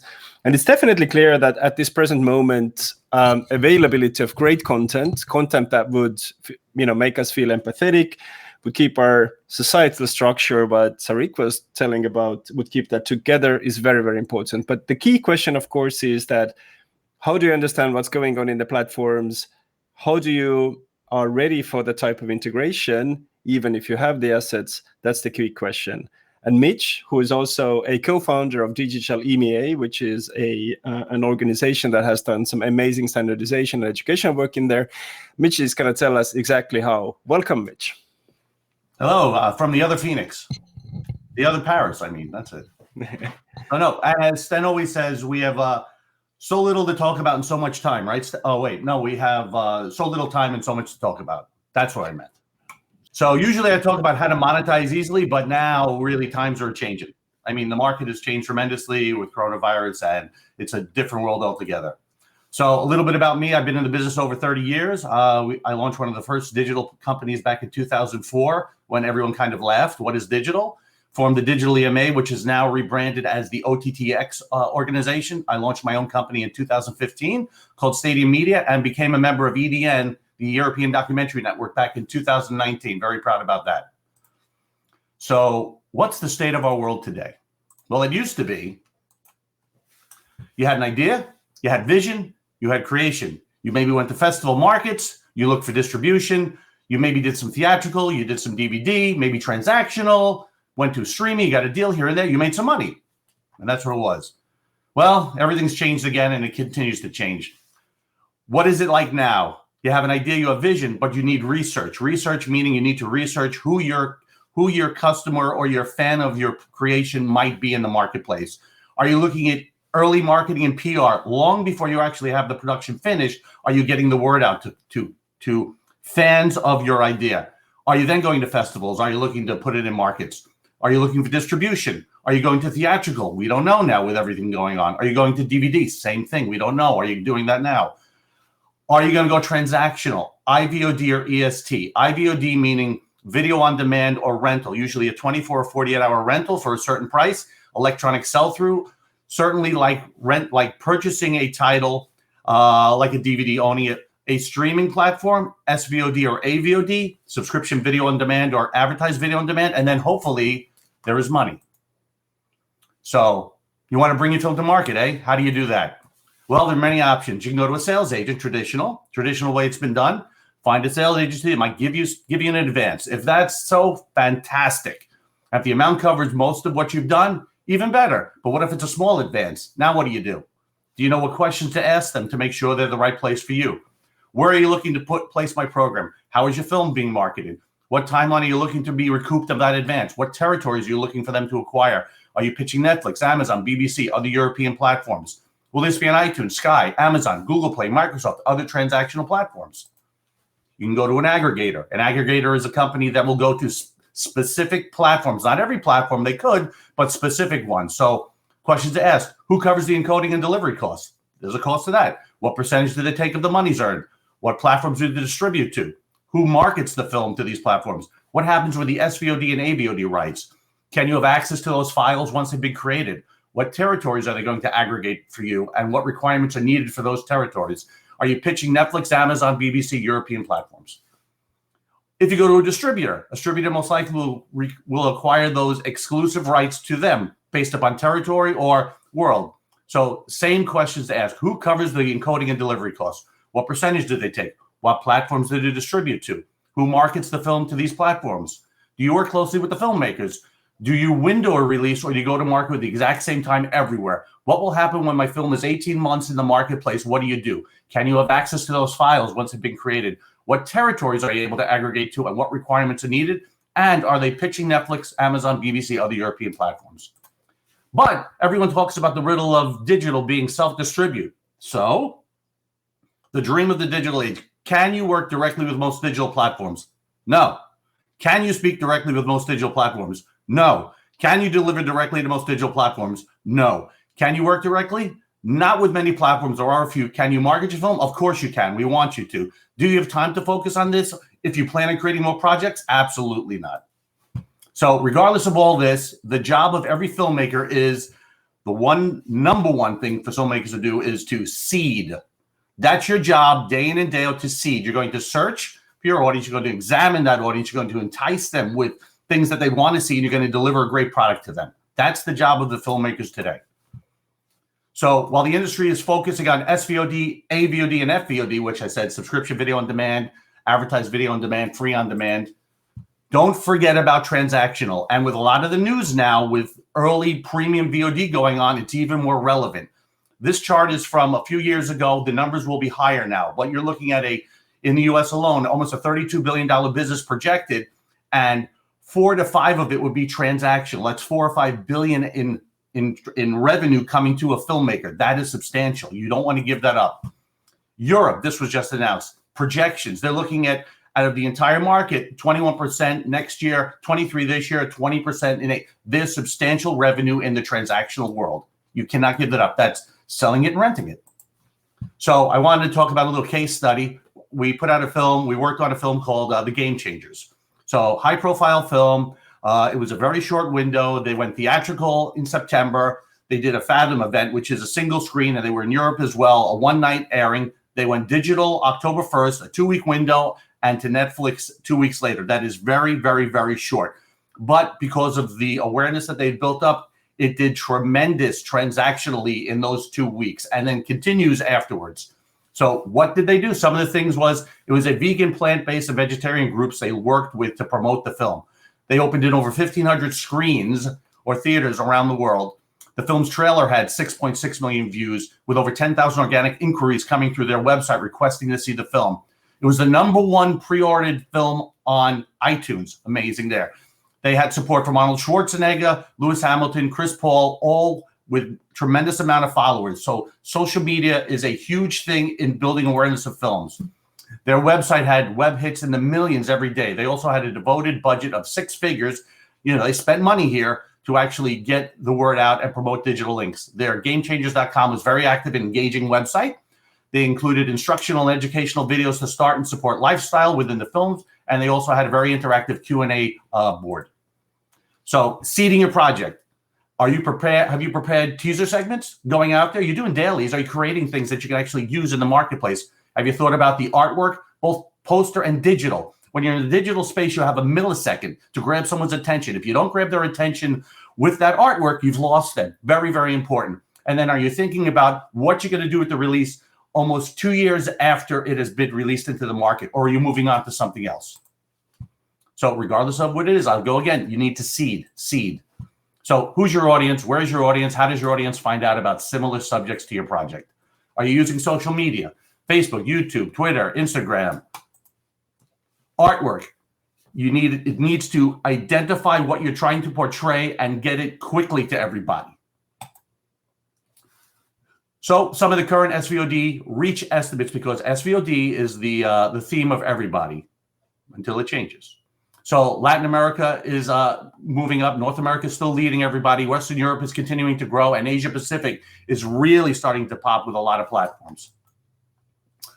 So how will everyone get the content? How do you actually get it? We know mobile, of course we know that, but you also know smart, Xbox, smart TVs, which are penetrating everywhere, Amazon Fire, Roku, which is starting to come into Europe now, the Blu-ray player, which was not as prevalent in Europe, but is really around the United States, and tablets, of course. So top devices, Amazon has announced that they've just passed 40 million active users on their Amazon Fire TV. So you've got Fire Stick, you've got Fire Recast, and you've got Fire TVs and tablets. Roku, who is actually starting to work with a lot of providers, also has over 36 million accounts. They just launched recently their first TV enabled by Hisense in the UK, and that was a few months back. So they are coming in. And these are OTT devices that people can access content through. Simplicity, ease of use. That's what we need in this space. So European platforms. Sten knows I've spoken about Europe for many years now, and I'm very pleased to see the growth in platforms coming into the European space. What's needed still is the organic creation of devices coming in so that innovators can have easier access to find consumers, and innovation can rise to the accessibility of more content. So we're in a great place right now, and it continues to grow. Tubi, which is the big word of the year from last year, which is AVOD, advertised video on demand, meaning ads are playing within the films, very, very relevant. They are moving into Europe. They announced they are the hot item of North America from the past year, and they are coming. And that's changing the game, AVOD. You've also got many others with Filmin and Sky and Dansk and UK Play. I mean, very, very pleased to see how the European marketplace is really starting to step up. But just as an example, in the US, which is further ahead because of the penetration of Blu-ray players and devices, the educational aspect was there for the consumer for years. This is just a sampling of the platforms that are out there, the various platforms, from Horror Shutter, Stars, Hulu, Stir, which is a Pluto type. Pluto, which Viacom had just bought, is a linear digital offering out in the space. Watch Free Flick, Screenblock, Zumo, BritBox, which you may know about, Canopy, which goes into higher education, Brown Sugar, Urban Films, Overdrive, which is public libraries as well, Criterion Channel. So it's boundless. And of course, the new players with Facebook Watch, Disney Plus, HBO Max. We'll see what happens with the whole Sky Comcast scenario, Apple TV Plus, and Peacock, which should be coming shortly. So also, you've got to be open to non-traditional opportunities out there. And that's some of the questions that you go back to. Who's going to work with you? Planes, trains, buses. Yes, they look for content as well. Libraries, like we mentioned, colleges, universities look for it. Correctional facilities look for content. Gaming platforms. There are many opportunities out there. So times are changing. There is money, but it takes a lot of work. Both the filmmakers and the distribution partners' collective efforts to work flexibility and patience. It's really a team effort now, whereas it used to be you'd give your product to a sales agent or another company and you'd walk away. That's not the case anymore. You need to be connected to the whole process from beginning to end, and then you have a chance to succeed. Now, the one thing the coronavirus era, which is awful in its sense, is also a turning point for this business because it is a forced educational opportunity on consumers out there to figure out what the benefits of digital are, which we have not had around the world. And that is the only real positive side of coronavirus. There's really nothing positive, but the fact that within the filmmaker world, people can understand how to find the wonderful works that you've created is a benefit to everybody here. Mitch, let me dive into a few questions. So I think one of the key takeaways, having had these conversations with you for a long time, is that definitely as a filmmaker or as a creator or a documentary producer, there are endless opportunities. Am I correct? Yes. Now, what we actually, one of our viewers commented that it's the big question is like who should take responsibility. you clearly outlined that, there are, there's a range of channels. We can look at different types of windows. People will be diving in. But is it the filmmaker? Is it the sales agent? Is it the producer? Where do you actually see that this sort of preparedness lies? Well, because historically we just like handle it over and then think that magic's going to happen. And you get a nice advance, which was wonderful for everybody. But those days are done, and I've never experienced that world. So I've only come from the, oh my gosh, I need to figure out and look under every stone. So the object is to figure out. We all know the big players. We know Netflix, we know Amazon, we know them, and they're wonderful for the business because they actually are building a business, and they've actually invested in a lot of us over the years. But they're moving in different directions. So who are the little guys that actually have opportunities out there that you can get in early and build with? Tubi 2 years ago was meaningless. We knew what Tubi was. It was called AdSense, and nobody really thought much of them. Now everybody has to be with Tubi. That's great. Okay. That's wonderful. You're getting on there. Who are the guys coming up around the regions everywhere? And that's what you have to ask anyone you're going to work with. Are they connected to the space or are they not? And it's a team effort. Literally, the filmmaker needs to be involved. They can't just give it to somebody and go, okay, do something, because they may get a license deal. That's great. But once you put something up, and they say, if everyone's heard the word endless, it's an endless shelf space. And I always focus on the word end. Yeah, it's end. It's over. There's no endless shelf space. You have it up there, and it's easy to get anything up anywhere. You still need to be able to find and drive traffic to it. You can only get so much support from the platforms themselves, who are great in supporting us, but that time ends. So now it's up to the filmmaker to look at windowing, like we always discuss, and look at those marketing opportunities and reaching out to that audience properly, which goes into seeding early. People don't think about that. They don't give that enough awareness. You've got to get into the minds early. So if you put something out transactionally that may not work transactionally, there's a marketing tool to that a lot of people don't look at. I put it out, and I put it out on 15 different platforms. Okay, well, someone may or may not rent it, but you know what? That's an awareness. Somebody had an impression by seeing that, and they may be like, you know what? I'm going to watch it when it gets to my favorite platform in Lithuania. Okay, great. Okay, so it gets there, but now they have an impression. They remember it. Now they're more likely to look at it than passing it over. Every little piece of this cog goes into the final result, which is getting a consumer to enjoy what you're creating and actually generate some monies for you. It's a bigger picture, and it's a long tail. It's a long process. Big titles are big titles. Big films are big films. That's a different world. That's a marketing mad machine. But our world is different. It's organic. You need to work it. So another question here, of course, is the balance between I would say the slate versus a single film. So as a documentary producer, which one is a better opportunity? Is it the slate, or is it a one title based approach? Because historically we work in cycles, where we produce, we aim to go to festivals, we aim to build a reputation, and then this one shot hopefully evolves into a moonshot, so to speak, right? Yes.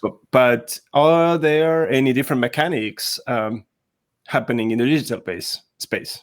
Well, part of it, you have to look at the festival market and see how valuable is that to the future of the film. I know there's a place for it, and there are investments from different markets that necessitate that going on. But sometimes I see it going to too many markets, and you may miss your window at times. So you need to be cognizant of when the right time is to go to market. It's wonderful to get awareness that way, but a lot of times it's not going to generate the right eyeballs for your project. Mm-hmm. So you've got to work hand in hand with everybody. And that goes to theatrical as well. Does it go to theatrical? Do you need to go there? Is that where the audience is going? Can you do a stunt? I mean, everything is different. Every title is different. It comes down to the filmmaker going, if you're getting funded, okay, well, then you have a responsibility to make that money back. If you're funding it yourself, then go to town. You do whatever you want to do. But if you're funding it from somebody else, then you need to be responsible and do the right things, which means not just put it out to 15 festivals. You need to find the right festivals or markets to go to and find a partner that will ride that coattail and get it out properly, working with the different platforms to know, is there a specific time they should go out? I try to look at an anniversary of, well, what's relevant? Is there something going on with this? So we have a film coming out by a former wrestler. And so I'm going to put it out around the anniversary of SummerSlam, because SummerSlam is known by the wrestling. So I want something cohesive that somebody can grab onto and go, oh, this is my gosh, I remember him. something they can grab onto as well. It's a bigger picture. I wish it's not easy. I wake up every morning and go, this is so easy. And then by the afternoon, I'm pulling my hair out, which I have none. And I go, this is so hard. It's not easy. So if you're going to run into, as a last question, into some predictions, for 2020 and the years to come, it seems quite paradoxical that the time of subscription is I would say, if it's not coming to an end, then at least it's being challenged or it's transforming, and transactional is coming back. And if people don't know, then transactional is I pay for one title. So welcome back to the era of video stores. Yes, but transactional is a wonderful proposition because it's clean.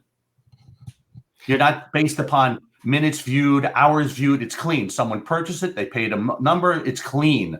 Whereas everything fluctuates on the CPM, the cost per thousand that advertisers actually pay. Those fluctuate. And we know that they're higher rates now, but we don't really know how coronavirus is going to affect it for the next few months. We don't know. So it's a trying time. But transactional is clean. I paid $10 for it. I paid $5 for it. Wonderful. It's great. And it still is a way to seed into the marketplace. But AVOD is probably the way. It really probably is. Asia is really stepping up its game with a lot of platforms out there. Mobile is a presence. It comes down to device accessibility and making sure that older TVs that have HDMI can be upgraded because they're legacy. And that's where the Roku and the Fire Stick come in to make those legacy HDMI TVs become smart. And when you have smart TVs, then you can sit at home and enjoy, which makes the AVOD experience probably much easier. Subscription is not going away because, Disney is Disney. It's Disney. Wonderful. We know Netflix is Netflix. I mean, there are people want to go there, but there's options. And that's what this is. It's a time of options. And there's real options. It's if you have films and they're finished and they're coming to market, it's a very good time. If you're in the midst of making them, it's tough because we don't know what's going on. But if you have product coming out, it's a very good time. A very good time.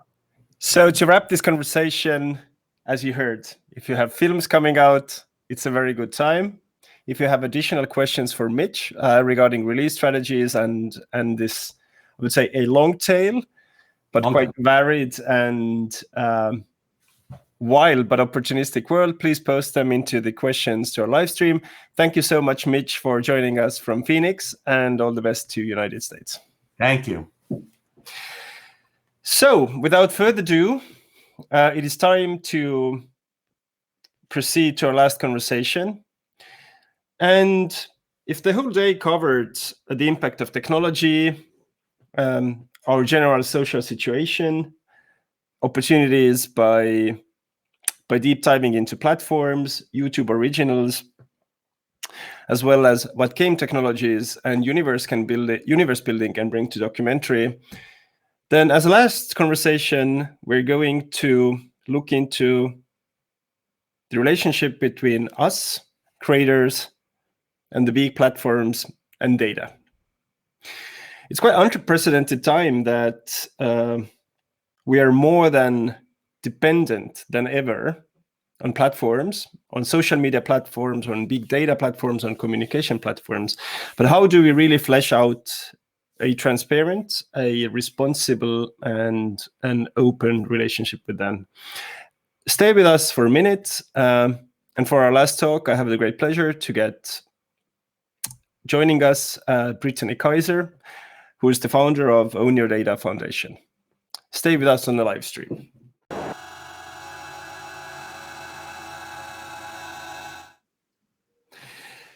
So welcome to the last conversation of the CPH Talks Forum, and I have the very great pleasure to introduce Brittany Kaiser, who's joining us from Los Angeles. And Brittany, I would say, is quite a special person.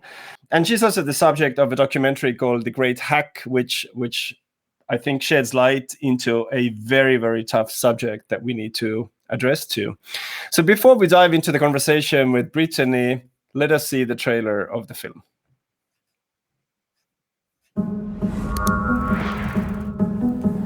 Who has seen an advertisement that has convinced you that your microphone is listening to your conversation? that your microphone is listening to your conversations. Interactions, your credit card swipes, web searches, locations, likes, they're all collected in real time into a $1 trillion a year industry. All collected in real time into The $1 real trillion game changer was Cambridge Analytica. They'd worked for the Trump campaign and for the Brexit campaign. They started using information warfare. Cambridge Analytica claimed to have 5,000 data points on Cambridge every Analytica American claimed to voter. have 5,000 data points on every I started American tracking voter. down all these Cambridge Analytica ex-employees. Someone else that you should be calling the committee for Kaiser. ex-employees. Someone else that you Brittany should be Kaiser, calling once the a committee key for player Kaiser. inside Cambridge Analytica, casting Brittany herself as a Kaiser, once a key whistleblower. player inside Cambridge Analytica, casting herself as a powerful whistleblower. companies in the world is because last year data surpassed oil in value. Companies in the world is because last year Data is the most valuable asset on Earth. They targeted those whose minds we thought we could change. Until they saw the world the way we wanted them to. I do know that their targeting tool was considered a weapon. There is a possibility that the American public had been experimented on. This is becoming a criminal matter.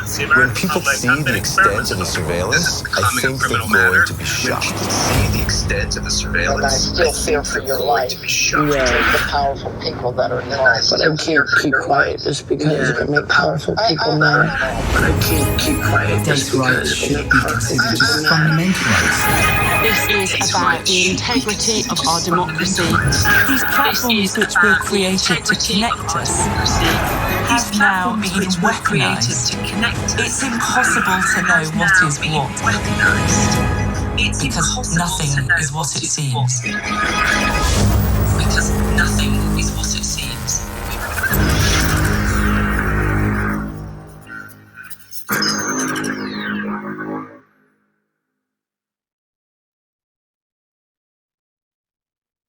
Brittany, thank you for joining us. Absolutely. Thank you so much for having me here. A year has passed, and the subject matter of that documentary and the subject matter of your mission is more than relevant than ever.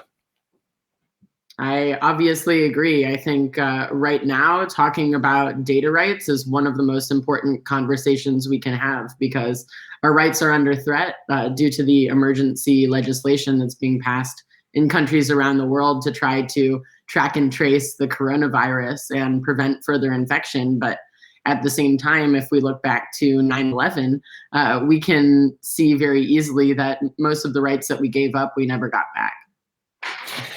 So after Cambridge Analytica, after the great hack was made, you've been on a journey with Own Your Data Foundation to bring the responsibility and that dialogue further across the world to citizens, to kids, to communities.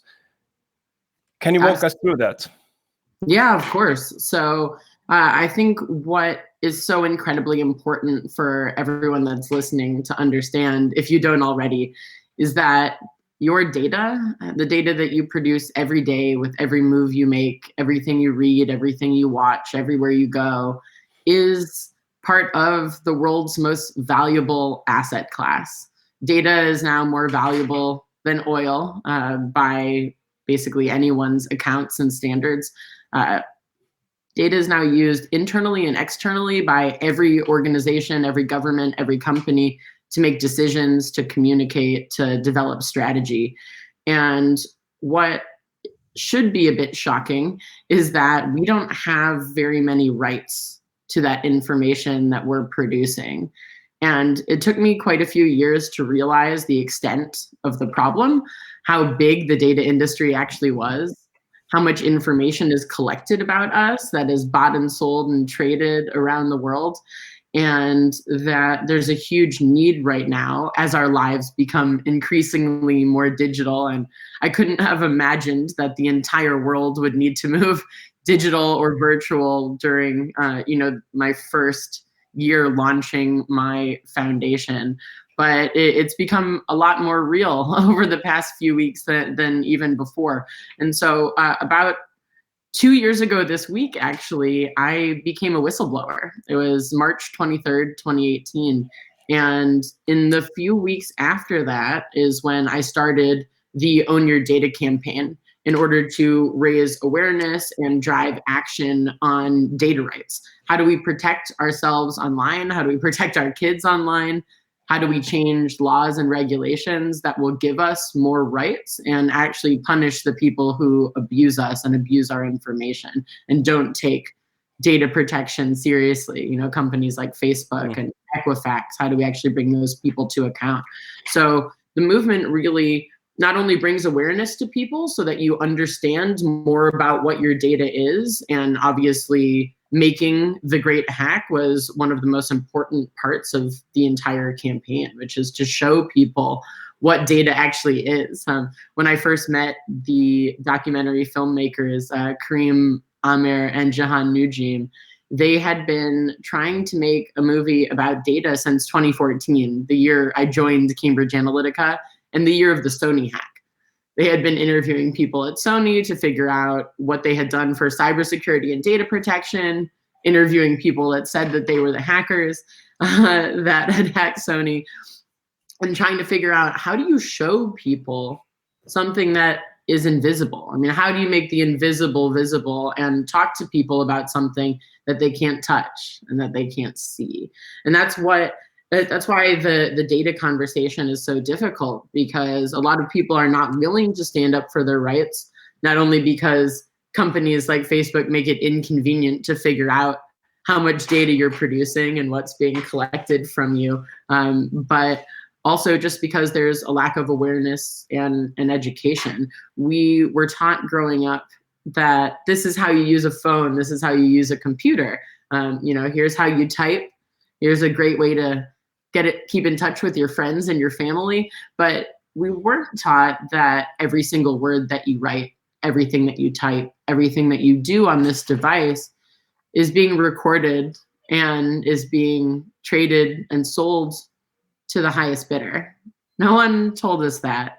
And as our digital landscape has developed to a point now where today, you know, I'm interacting with you instead of on a stage in person, all virtually. Everything that we're doing today around the world because of this crisis is digital, is virtual, and we're producing more data exponentially than we ever have before. So figuring out what our rights are, demanding them, writing the new laws and legislation, implementing education programs in schools and professional training and awareness campaigns, that's really all together what the Own Your Data movement is. And I couldn't be you know, more honored that we had such a popular and impactful documentary that I would say made one of the biggest impacts in, you know, the privacy and data protection conversation and in the advocacy space than ever before. So, having seen that documentary already, you know, a few days after it was released, something that kind of really struck me was the urgency and the impact of it all. Just could you, since there are a lot of creators listening us today, how did it feel to be a part of that documentary? Right. You were on the run. You had a mission. You had that hard drive. There was a sense of urgency, and I would say even a danger. And you're making a film. How did this relationship evolve? Right. So I guess I should take it back to the beginning, which it's great that this event is happening now, because it was literally 2 years ago today that I first met Karim Amer for the first time in person in Thailand. So if you guys did see the Great Hack doc, you'll see one scene where I'm in a pool in an undisclosed location in Thailand. That was actually my first interview ever with the filmmakers. So what happened was 2 years and 2 days ago, my first whistleblowing interviews and videos hit the press. The Guardian released my whistleblowing package of data, so to say, and I nearly immediately, or at least within a few hours after all of this hit the press, got a call introducing me to Karim and then introducing me to Jahan. And, you know, they basically said, as I mentioned earlier, that they had been trying to make a movie about data for years, since 2014, and this is March 2018. And they just hadn't found the right person to tell the story through. And they had just seen my interviews and they really wanted to come meet me. So it was a quick decision on their side to send Kareem to Thailand. 'Cause they called me when I was on the way to the airport. You know, when you say that the Brexit campaign and the Trump campaign were possibly conducted illegally, obviously you don't know exactly how these two big governments, which are my two homes, the US and the UK, how they're going to react.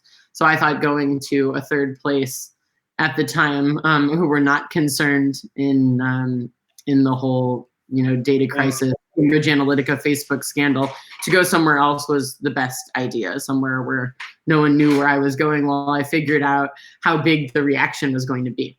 So Kareem meets me there and we start filming.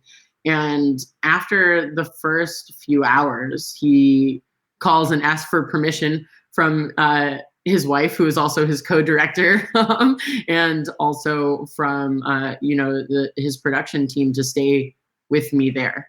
And so we ended up talking through all of the issues. We started to go through some of the evidence that I had. We started to go deep, and I realized that, you know, these filmmakers had been on this case and on this story for so many years, and they really knew the issues inside and out. So I started to have a lot of trust very quickly with them. You know, I don't know if you can tell in that scene with me in the pool that I'm a little bit closed up and nervous. That was my first interview, and I didn't know where that was going to go. Was that going to be my only interview, and they maybe use a clip of me or not in the film? I wasn't sure, but after the first few hours, after the first few days, it became very clear that I was going to be a big part of this documentary and that the film team wanted to stay with me. I didn't know how long that was going to last, but again, this was an unfolding situation. We thought we might be in Thailand for a while, and then about a week or two after being there, I got invited to come and testify in the British Parliament about Cambridge Analytica's role in Brexit. And I immediately accepted, and the film team came with me to London. You know, they were with me there while I was going through evidence, working with my lawyers in Britain, and we realized that this is such a big deal that we should start to prepare to do the same thing in America. And Brittany, we're a year later, and my team signals us that continue that conversation offline. Absolutely. Unfortunately, I have to ask you the last question, although we could continue this for hours. As our countries are going to lockdown, there's a new type of responsibility expected from creatives and documentary filmmakers who sense the momentum as the directors of The Great Hack. There's a civic responsibility, and I would say there is a personal responsibility. What would be the 3 to 5 things regarding your data at the time we're living now? What should we follow? What should we do? Well, number one, I think it's really important for you to become as digitally literate as possible, for you to actually understand how the devices work that you're using and what they're collecting from you. If you've never looked through your privacy settings before, today is a great day to start. Check out what you've decided to give away and decide what you're comfortable with. And also, for the first time, since we all have a little bit more time than normal, since we're not traveling around, read the terms and conditions of one of the apps that you often use on your phone. You'll probably figure out pretty quickly that most of the apps that you do have on your phone are having constant access to your videos, your photos, your contacts list, perhaps the data that you're creating in other apps. Your location data, I mean, perhaps even 24/7 access to your microphone and your camera, right? So if you start to think about all the apps that are on your phone, who built those apps, who are the developers, what are those companies' intentions, where are they located?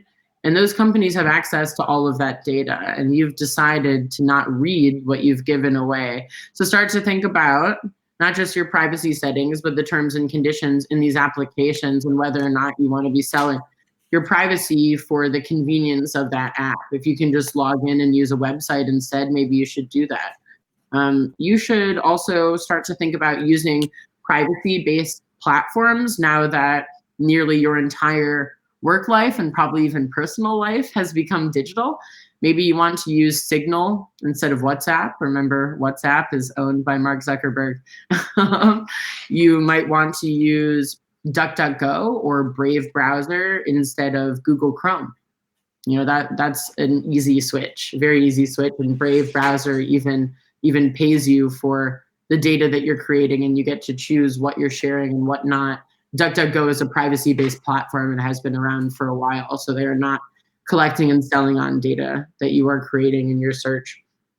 Perhaps you want to use Proton Mail for very sensitive email communications instead of a Google Suite. Again, these are all suggestions, but it's very easy to start educating yourself. The Own Your Data Foundation that I started actually helps people understand not only these issues, but wider issues around digital literacy. It's actually a new global standard called digital intelligence, DQ, like IQ or EQ, a digital intelligence quotient. And this is everything from what are your data rights and how do you protect them? What are basic cybersecurity protocols that you could use on a daily basis to protect your privacy? Media literacy. So how do you become a more conscious consumer of digital content? How do you spot fake news and disinformation or hacking and phishing attempts to protect yourself from that? How do you become more ethical to other people on social media? Having emotional intelligence online is incredibly important and not usually taught. And how do you also have a healthier relationship with your devices? You shouldn't be on them right when you wake up in the morning. You shouldn't be on them right before you go to sleep.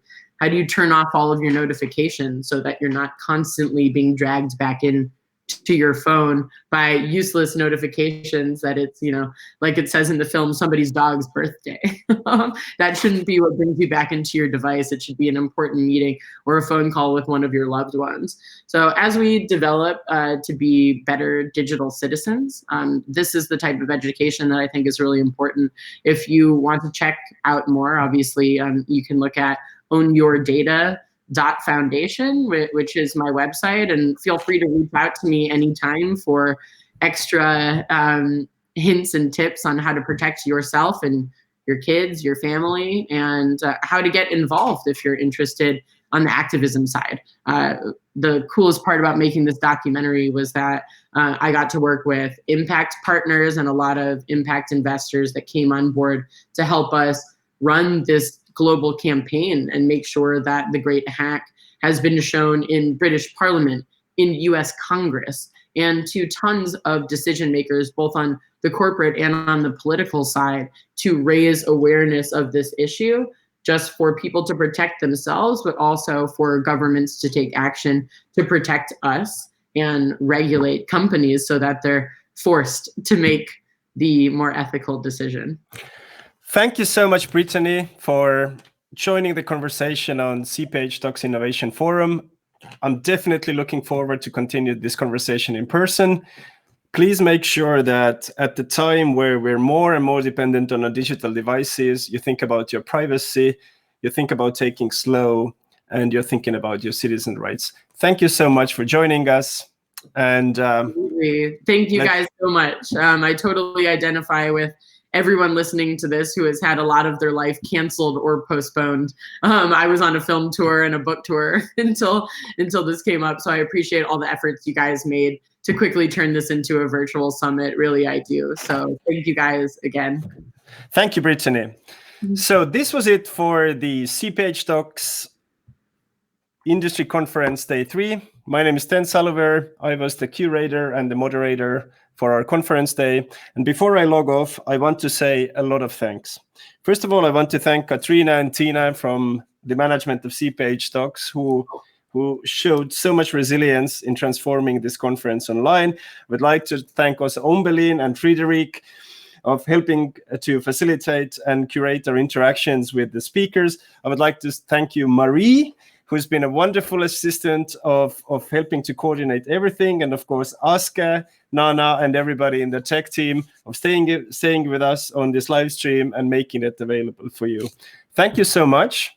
Please stay safe, engage in a lot of documentaries, and of course, we hope to see you live next year at CPH Talks. Thank you very much.